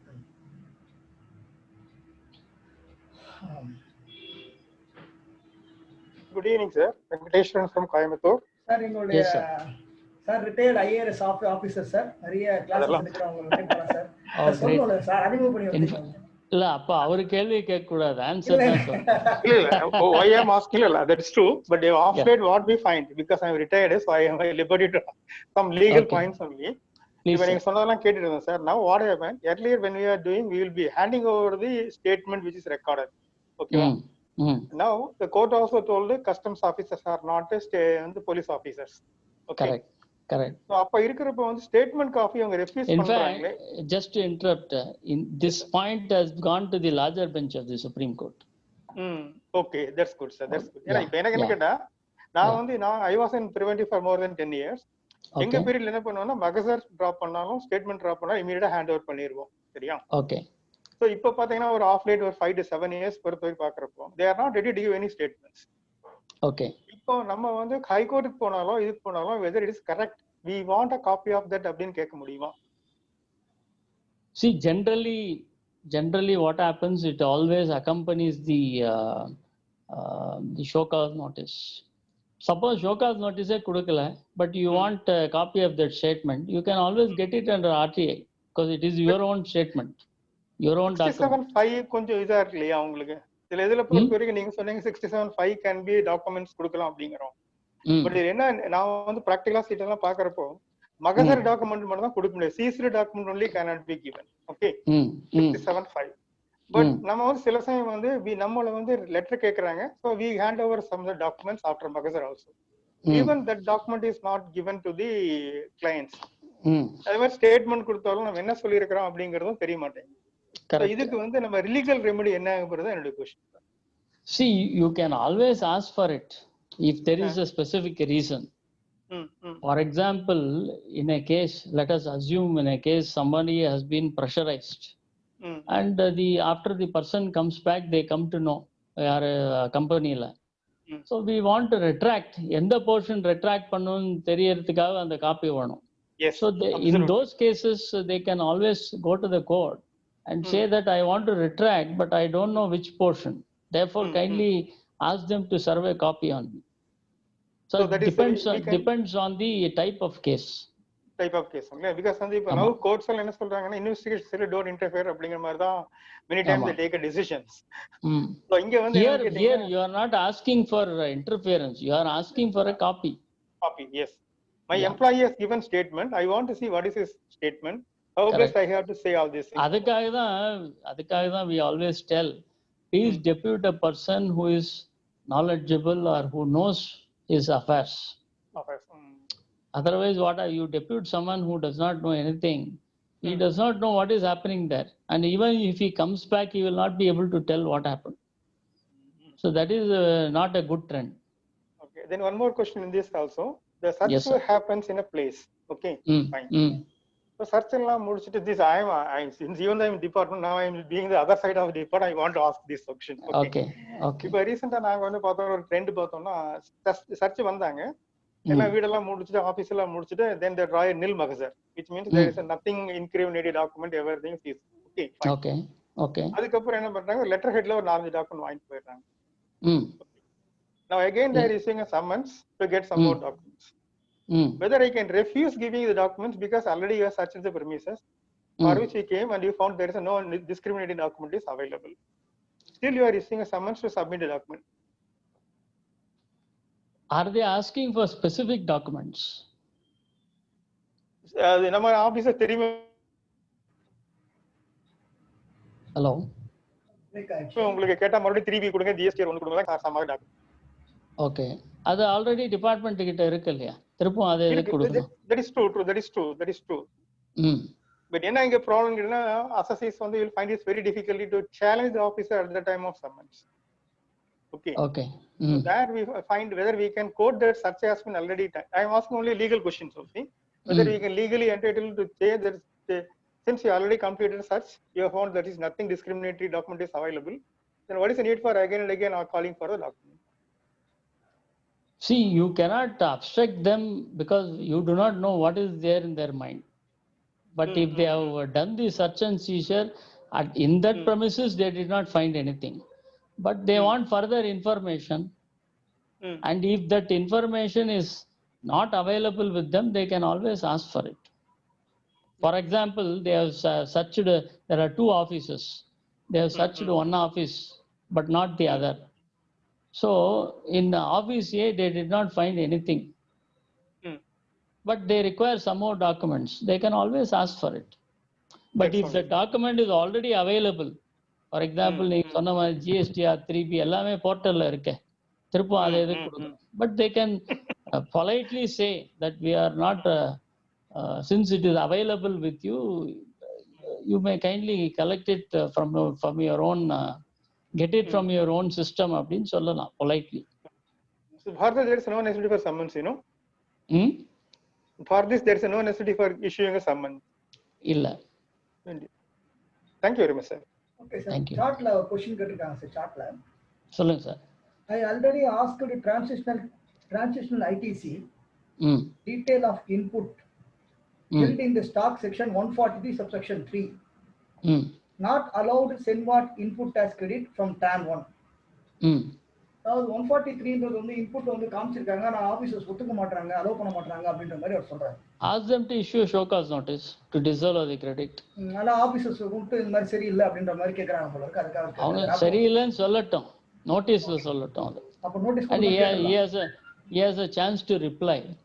Okay, but suppose it is a genuine case where he is not eligible, அந்த அர்ஜென்ட்ல எல்லாரும் என்னென்ன கிரெடிட் எடுத்தாங்களோ தெரியல. So if he feels that it is wrongly taken, he can always pay it back with interest if it has been used, then close the matter. Show cause stage வரைக்கும் போக வேண்டாம். Plus போடுனா கிட்டத்தட்ட நான் 3 வருஷம் வந்திருந்தேன் sir, அது எங்கேயோ போடுது ரேட். ஓகே, நெக்ஸ்ட் கேக்குறாங்க, என்ன கேக்குறாங்க, can summon be issued without any proceeding under the pendency, sir அப்படின்னு கேக்குறாங்க. See, summon is the activation of a proceeding.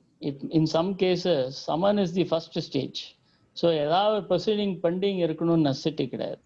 For example, a person is not at all an assessee. He may get a summon because based on some information the department may have.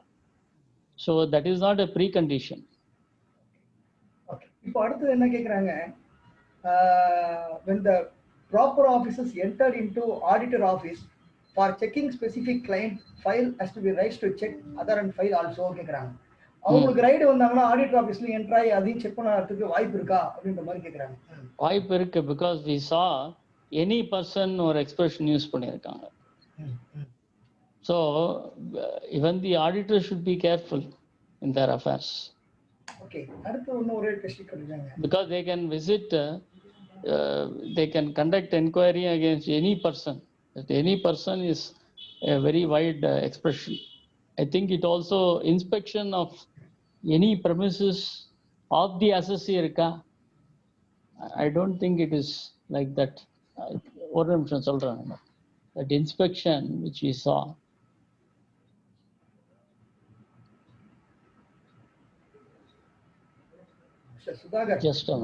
Just a minute. Any person engaged in tax.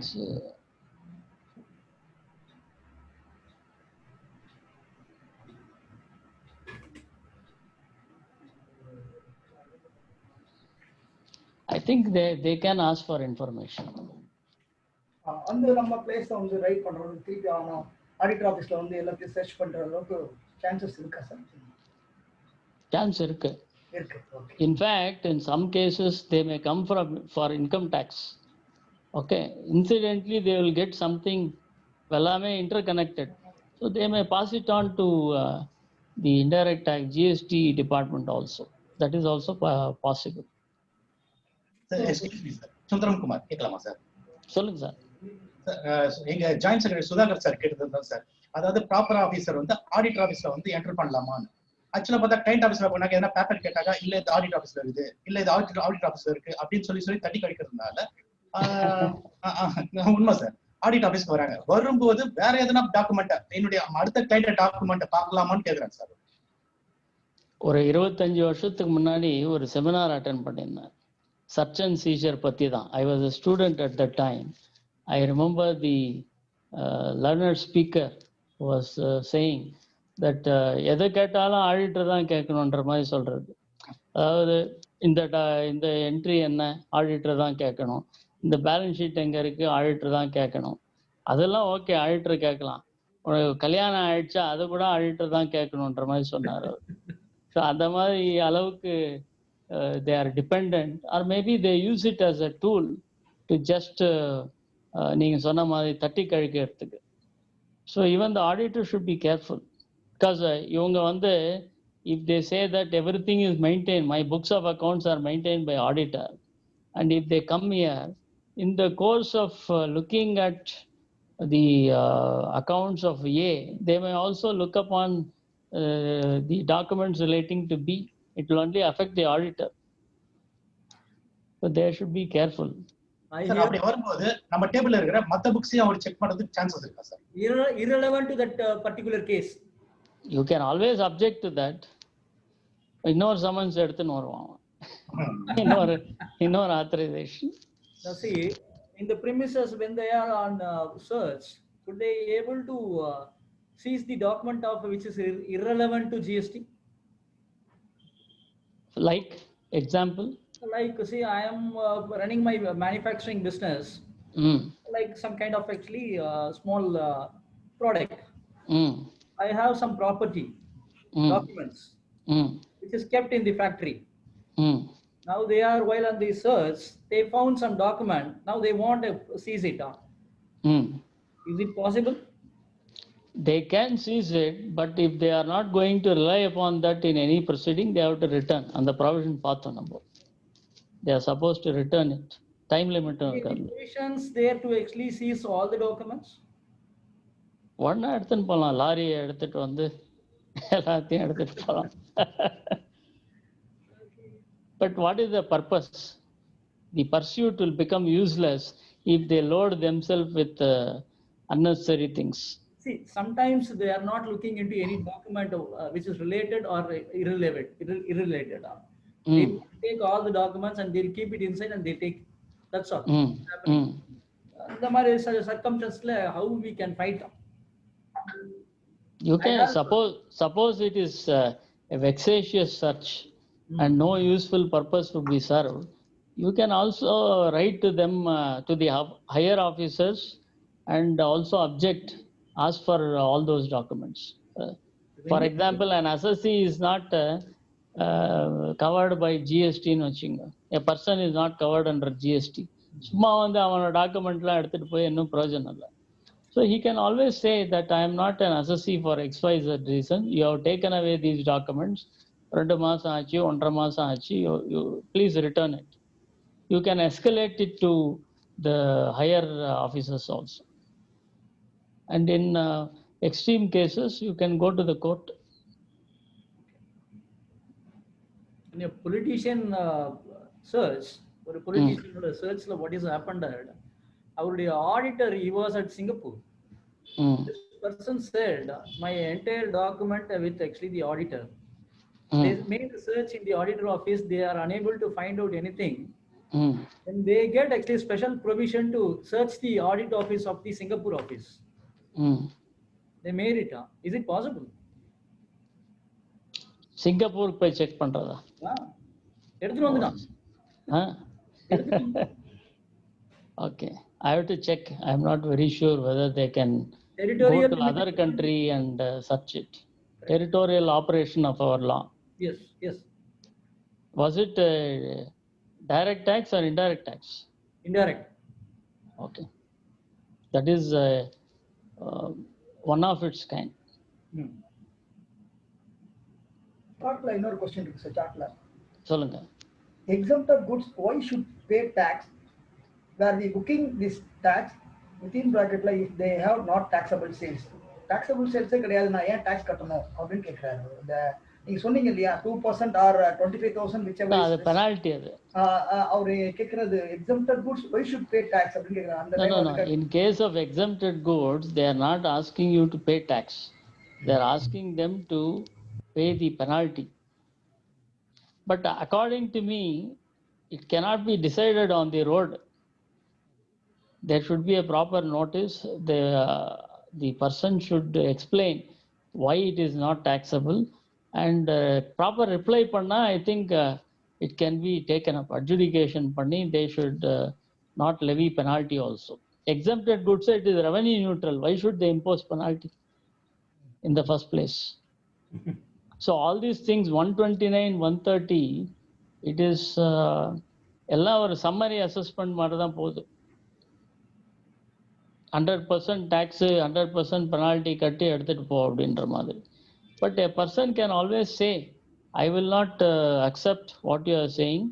Please adjudicate. See, அதில் வந்து expression பார்த்தீங்கன்னா 129ல applicable tax அப்படின்றான்.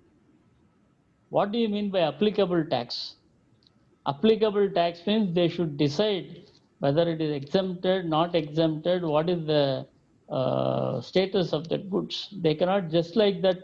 இப்போ வந்து within the இப்போ எனக்கு 2 factory இருக்குன்னு வச்சுங்க, within the same state, I am moving the goods from factory A to factory B. Goods are stopped. It is stock transfer within the same state, and the distinct person எதுவும் வராது. Suppose they say இல்ல நீ கட்டே ஆகணும் அப்படின்னு ரோட்ல நிறுத்தினா, why should I pay? It is not liable at all in the first place. So blindly you should not accept something under 129. You should object to that. They will issue a notice, proper reply. In many cases what I find, the reply ல ஏதோ அரை page 1/4 page file பண்ணி அந்த டிரைவரே பண்றான்னு நினைக்கிறேன். And the people end up in difficulty, then they come to us for appeal. மாதிரி 129ல வந்து 129ல வந்து அவங்க பெனால்டி கட்டி அந்த பில்ல ரெசிபியன்ட் வந்து இன்புட் எடுக்க முடியாதுன்னு சொல்றாங்க. அதை பத்தி ஏதாவது உங்களுக்கு கருத்து சார்? சப்ளையர் வந்து அந்த பொருளை வந்து மாட்டிக்குது, அதை ரிலீஸ் பண்றாரு. அதே இந்த ரிலீஸ் பண்ண பில்ல வந்து 129ல மாட்டுது. அந்த ரெசிபியன்ட் வந்து அதுல வந்து இப்போ இந்த ஐடிசில பாத்தீங்கன்னா இந்த ப்ரொவிஷன்ஸ்ல I think something paid pursuant to a proceeding under 129, there is a bar.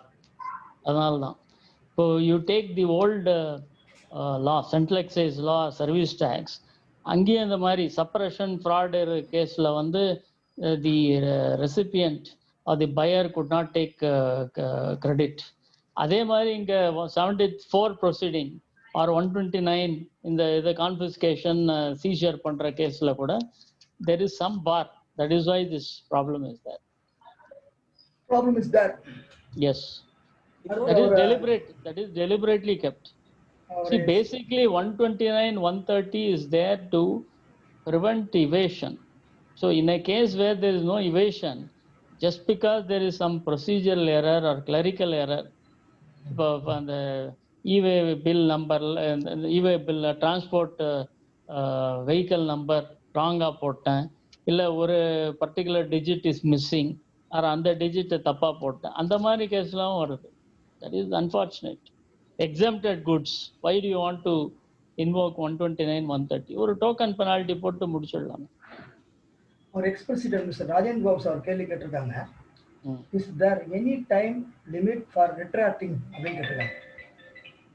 Generally there is no time, but 24 hours is better or 48 hours. Suppose the person is arrested, statement is recorded, he is arrested and he is not able to come out for, let us say, for 10 days. It takes 10 days to come out on bail. So the moment he comes out, he should retract. There is no time limit prescribed in law, but earliest point of time undradhu ஞாபகம் வச்சு. ரம்யா குமார் ஒரு கேள்வி கேட்டிருக்காங்க. My client taken tran 1 credit wrongly 2 times, but not utilized that additional credit and reversed that additional credit after 6 months. Now he received notice for pay interest for that 6 months. How to handle this? அப்படின்னு கேக்குறாங்க. See, as far as I think in this case, which that person has pointed out, very interest liability only down, because I think they have admitted the tax and reversed it. And if they are not utilized, this argument has to be tried. I think there is some problem in the provision. Earlier law பார்த்தீங்கன்னா credit taken but not utilized. There was a chance to argue. There was Karnataka High Court bill forge case. அந்த மாதிரி argument ஏதாவது try பண்ணுவாங்க. It will be a litigation prone. It depends on what is the amount of interest. If the interest is too small, then there is no point litigating. அந்த utilise பண்ணலனா interest கட்ட வேண்டாமா sir? அந்த மாதிரி ஒரு stand எடுத்து பார்க்கணும். அது ஹூஜ் அமௌண்ட் இருந்தா பார்க்கலாம். சின்ன amount it is worth because it will travel up to the at least up to the high court stage. Mr. Stephen Rajan ஒருத்தர் கேக்குறாரு, should we maintain any kind of register for e-way bills அப்படின்னு கேக்குறாரு. ஏதாவது register maintain பண்ணணுமா அப்படின்னு கேக்குறாரு. Yes, I don't know. You should advise them. Okay. Is there a question? See, RCM. Coming back to RCM, Naveen. Yes. The person who left out to pay in 2017-18 of RCM. See, they found out that they want to pay today with the interest and penalty. My concern is actually let them avail IDC what they paid as RCM. Is it right, or can we able to fight on it? I don't know whether RCM, I have to check before saying that. If on the suppose there is a detection by the department pursuant to which I pay that amount, okay, whether that is also hit by the ITC provision, check panno. I have to see that. But suppose during the course of investigation itself, you are accepting and paying that amount. I remember seeing one decision in of the tribunal. I think it was by the judicial member Jyoti Bal Sundaram. Our decision, Chennai bench. There they said that before show cause notice, if you are paying some amount, then you are not hit by that restriction. அப்படின்னு old decision இருக்கு. அது whether it applies here ன்றது check பண்ணணும். You have to see. Good evening Sudhakar sir. Good evening sir, சொல்லுங்க. இல்லை, just ஒரு சின்ன advice தான் உங்ககிட்ட. இப்போ நிறைய கன்சல்டன்ட் எல்லாம் held responsible for the client ராங்கா பண்ணிட்டா எங்களுக்கும் ரெஸ்பான்சிபிலிட்டி இருக்கு, எங்களையும் அரெஸ்ட் பண்ணுறோம். ஐ திங்க் ரீசென்ட்லி கோயம்புத்தூர்ல அது மாதிரி ஒரு கேஸ் ஆச்சு. சப்போஸ் கிளைண்ட் வந்து ஒரு தப்பு பண்ணிட்டாங்க, டுமாரோ ஒன்லி அட்வைஸ்டு அது மாதிரி ஏதாவது சொன்னார்னா ஏதாவது இந்த ப்ரொஃபஷனலுக்கு ஏதாவது ரிஸ்க் இருக்கா, இல்லை உங்களோட அட்வைஸ் மட்டும் கொஞ்சம் சொல்லுங்க. See, a consultant or a CA or whoever cannot be advised, cannot be punished for giving advice. It is a legal advice and it is based on your opinion. But if only in cases where someone participates or abets the commission of some offense, அந்த மாதிரி கேஸ்ல தான் அவங்க வந்து they can hold someone. இப்போ for example நீங்க ஒரு opinion கொடுக்குறீங்க, அதுக்கு வந்து அவங்க உங்களை அரெஸ்ட் பண்ண முடியாது, because it is your opinion. So that is not the way in which but if someone assists the client to do something which is an offense, okay, then that case you can be charge sheeted for abetment. இல்ல sir, அவர் ஸ்டேட்மென்ட்ல when the regarding statement of a client he says no it is only I has advised by so and so I done the mistake, அது மாதிரி ஏதாவது சொன்னா? No, it is, suppose it is only interpretation. According to the department it is liable, according to associate it is not liable. So for that purpose they cannot punish the consultant. ஏதாவது offence ஆயிருக்கா, இப்போ for example நம்ம இந்த high court ஜட்ஜ்மெண்ட்ஸ்லாம் வந்திருக்கு, இந்த fake invoice or this circular trading, ITC, அந்த மாதிரி கேசஸில் வந்து there have been arrests also. But for giving legal advice no one can object. Interpretation issue la GSTP they need to actually complete the course, then they need to practice as GSTP இல்லையா? ஆமா, அந்த angle பார்க்கும்போது will it are they liable? No, that is what, for legal advice no one can hold you responsible if it is interpretation or whatever. Only if someone is aiding or abetting in committing some offense, that can be a subject matter of abetment charge. So without GSTP also they can practice. What way you will practice? So it is a question, $1 million question. Most of the persons asking. If you want to file returns, then you have to be GSTP, yeah. But it is not happening most of the cases. Most of the consultants, they are not completed GSTP and they are practicing. Okay. So they are coming out with actually as a consultant, I got STP and I am continuing it. I hope it is wrong practice, I think so. They cannot do, no? See, they may assist them. For example, he may be a freelancer accountant. Correct.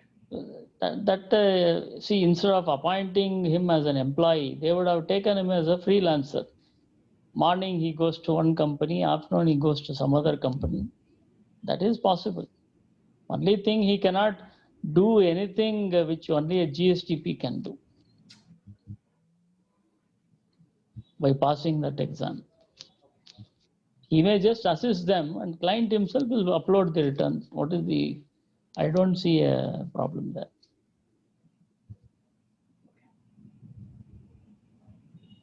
Kumar, any question?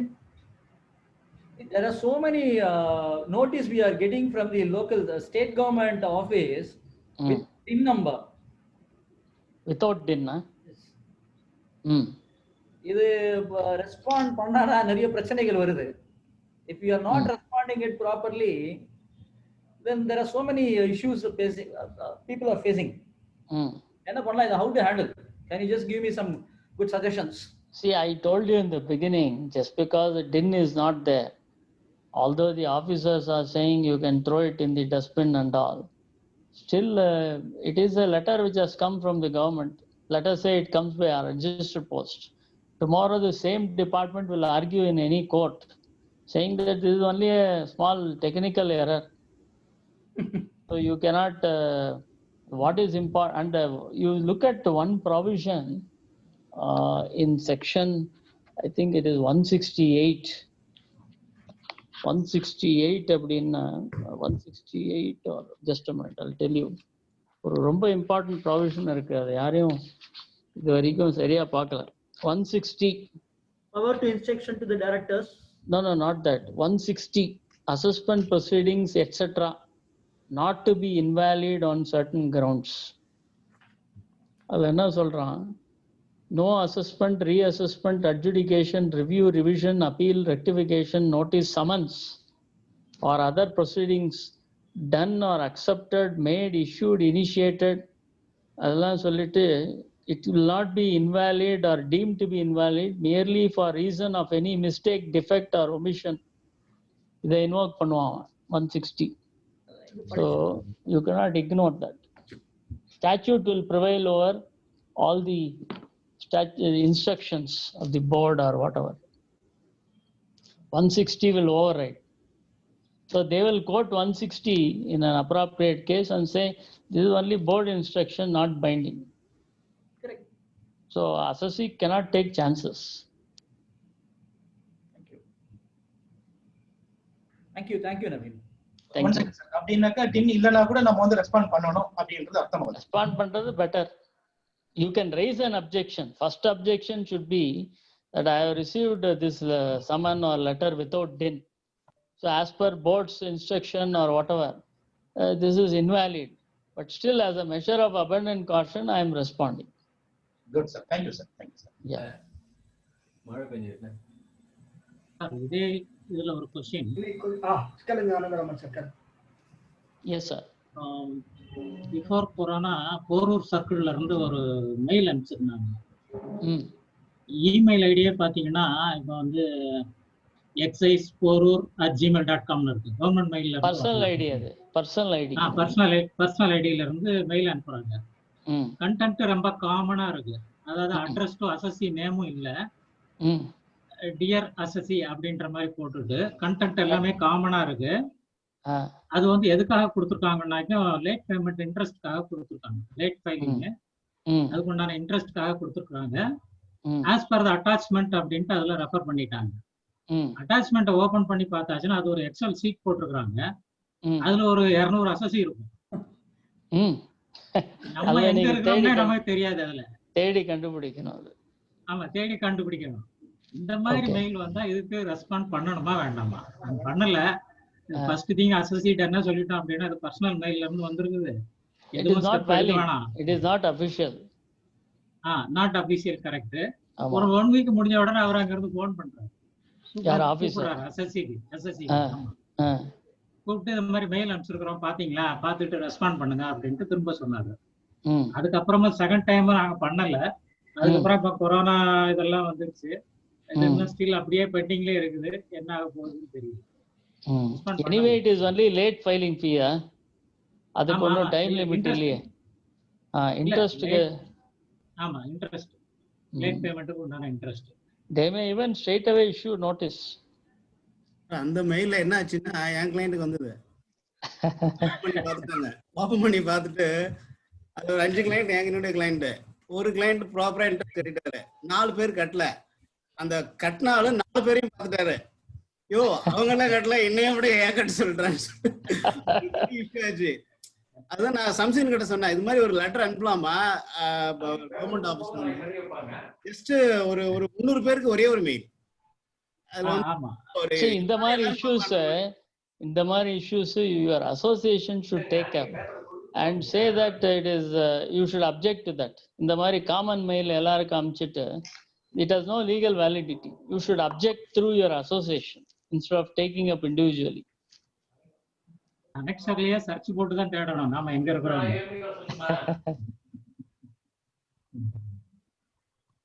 Fine. Any other questions? Sir, as I said, for the summon, we should the company person should attend அப்படின்னு தான் சொல்லிருக்கீங்க. But ஆமா. இப்ப நீங்க பெரிய company manufacturing unit அந்த மாதிரி போகும்போது நீங்க சொல்ற மாதிரி சிஎஃப்ஓ அக்கௌண்டன்ட் அந்த மாதிரி இருப்பாங்க. But small firm medium firm அப்படிலாம் பார்க்கும்போது most of the time auditor is going to நீங்க சொல்ற மாதிரி ஆக்சுவல் ஆடிட்டரோட ரூலே பாத்தீங்கன்னாக்க you should not prepare the books of accounts. But here we are practising we are the book keeping person. Even ஆடிட்டரா இருக்கட்டும், டாக்ஸ் கண்ட்ரோலரா இருக்கட்டும், யாரா இருக்கட்டும். பட் அந்த கேசஸ்ல அவங்க டு பி ஹானஸ்ட் என்னோட கிளைண்ட் ஒருத்தர் வந்தாரு, என் கூட வாங்க சார் அட்லீஸ்ட் கூட வாங்கன்னு கூட்டிட்டு போனேன். போயிட்டு உட்காந்துட்டு இருந்தோம். அவருக்கு வந்து அந்த கவர்மெண்ட் ஆபீசரை பார்த்த உடனே வெளவெளத்து போயிட்டு, மேடம் இதோ பண்ணும் கொஞ்சம் இருங்க ரெஸ்ட் ரூம் போயிட்டு போனவர் தான். அதுக்கப்புறம் வெளியே போயிட்டு எனக்கு கால் பண்றா, நீங்களே முடிச்சுட்டு வந்துருங்க எனக்கு பயமா இருக்கு அப்படின்னு ஓடியே போயிட்டாரு. சோ அந்த மாதிரி கேசஸ் மேக்ஸிமம் பாத்தீங்கன்னா ஆத்தரைசேஷன் கொடுக்குறேன் நீங்க போயிட்டு வாங்க அப்படின்னு தான் சொல்றாங்க. See, that is where you become a witness. நாளைக்கு உங்க ஸ்டேட்மெண்ட் ரெக்கார்ட் பண்ணிட்டு பிகாஸ் ஆத்தரைசேஷன் கொடுக்குறாங்க இல்லையா, அண்ட் ஷோகாஸ் நோட்டீஸ் கொடுக்கும்போது I have seen some cases where CAs were also issued notice along with the director of the company. So அந்த மாதிரி ஸ்டேஜுக்கு போகக்கூடாது. Ideally you should take him. You can give moral support by being with him. You should not take up their responsibility on your head.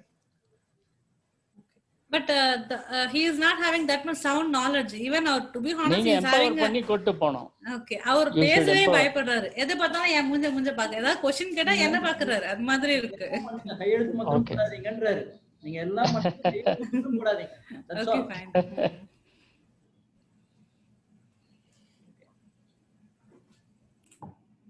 Then any questions? Samsudin, any questions?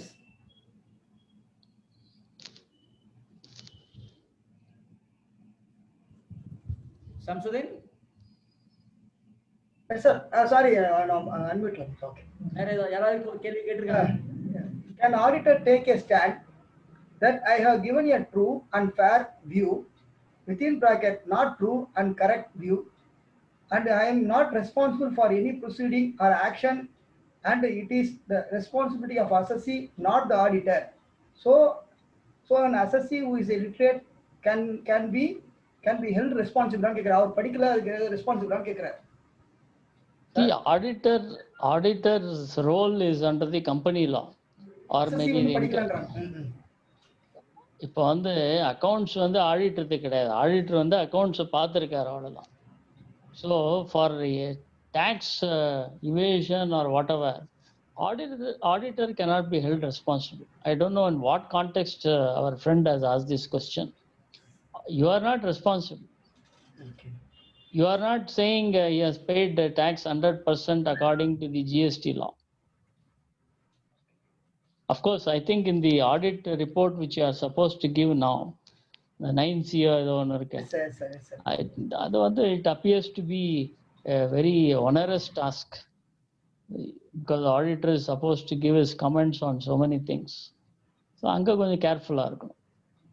ஒரு relaxation 5 crores கொடுத்திருக்காங்க, அதனால கொஞ்சம் இதுவா இருக்கு. ஆமா.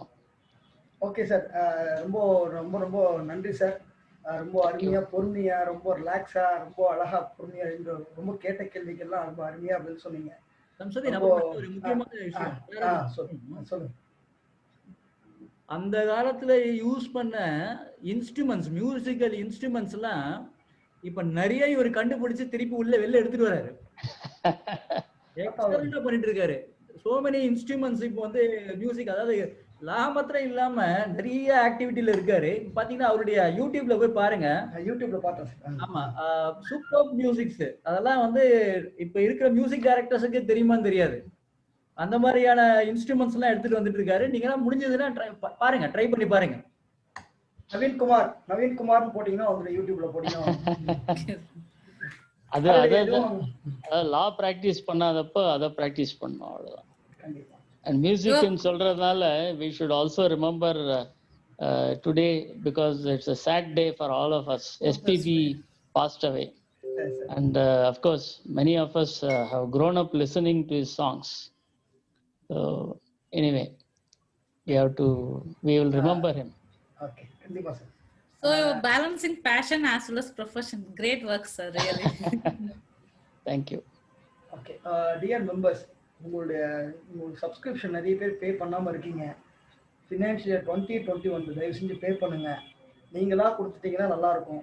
தயவு செஞ்சு நீங்க வந்து யாரும் ஃபாலோ பண்ணல அப்படின்னு நினைக்காதீங்க. வாலண்டரியா நீங்களே வந்து உங்க சப்ஸ்கிரிப்ஷனை பே பண்ணுங்க. நிறைய விஷயங்கள் நம்ம நிறைய பார்க்க வேண்டியது இருக்கு, நிறைய கத்துக்க வேண்டியது இருக்கு. அதனால உங்களுடைய சப்போர்ட்டை வந்து தயவு செஞ்சு கொடுங்க. Vote of thanks presented by our ex secretary mister Anantharaman. Over to sir. Sir Anantharaman sir.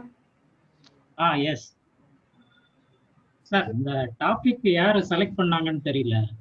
முதல்ல அவங்களுக்கு ஒரு கங்க்ராச்சுலேஷன்ஸ் கொடுக்கணும். நம்ம பிரசிடென்ட் தான் சார். பிரசிடென்ட் வித் டிஸ்கஷன் சாரோட சேர்ந்து டிஸ்கஸ் பண்ணலாம். ஆமா ஃபர்ஸ்ட் டாபிக், அதாவது பிஃபோர் செஷன் ஸ்டார்ட்ஸ் அந்த டாபிக் கேட்ட உடனே இதுல பெருசா என்ன இருக்க போகுது அப்படின்ற மாதிரி நினைச்சிட்டு இருந்தான். இப்ப கேட்டதுக்கு அப்புறம் தான் எல்லாத்துக்குமே புளிய கரைக்குது. ஒவ்வொரு அசசியோட பிரச்சனைக்காகவும் நாமளும் நம்ம ஆபீஸ்க்கு ஏதாவது வந்துருவாங்களா அப்படின்ற மாதிரி சிச்சுவேஷன்ஸ் எல்லாம் இருக்குது. ஸோ எல்லாரும் ரொம்ப கவனமா இருக்கணும் அப்படின்றது தெரியுது. ரெண்டாவது, இந்த போரூர் சர்க்கிள்ல இருந்து வந்த லெட்டர் மாதிரி உள்ள கேசஸ்லாம் எப்படி நம்ம ரியாக்ட் பண்றது, சம்மன்ஸுக்கு இவ்வளவு நாள் இதுக்கு நம்ம அவ்வளவு இம்பார்ட்டன்ஸ் கொடுத்த மாதிரி தெரியல.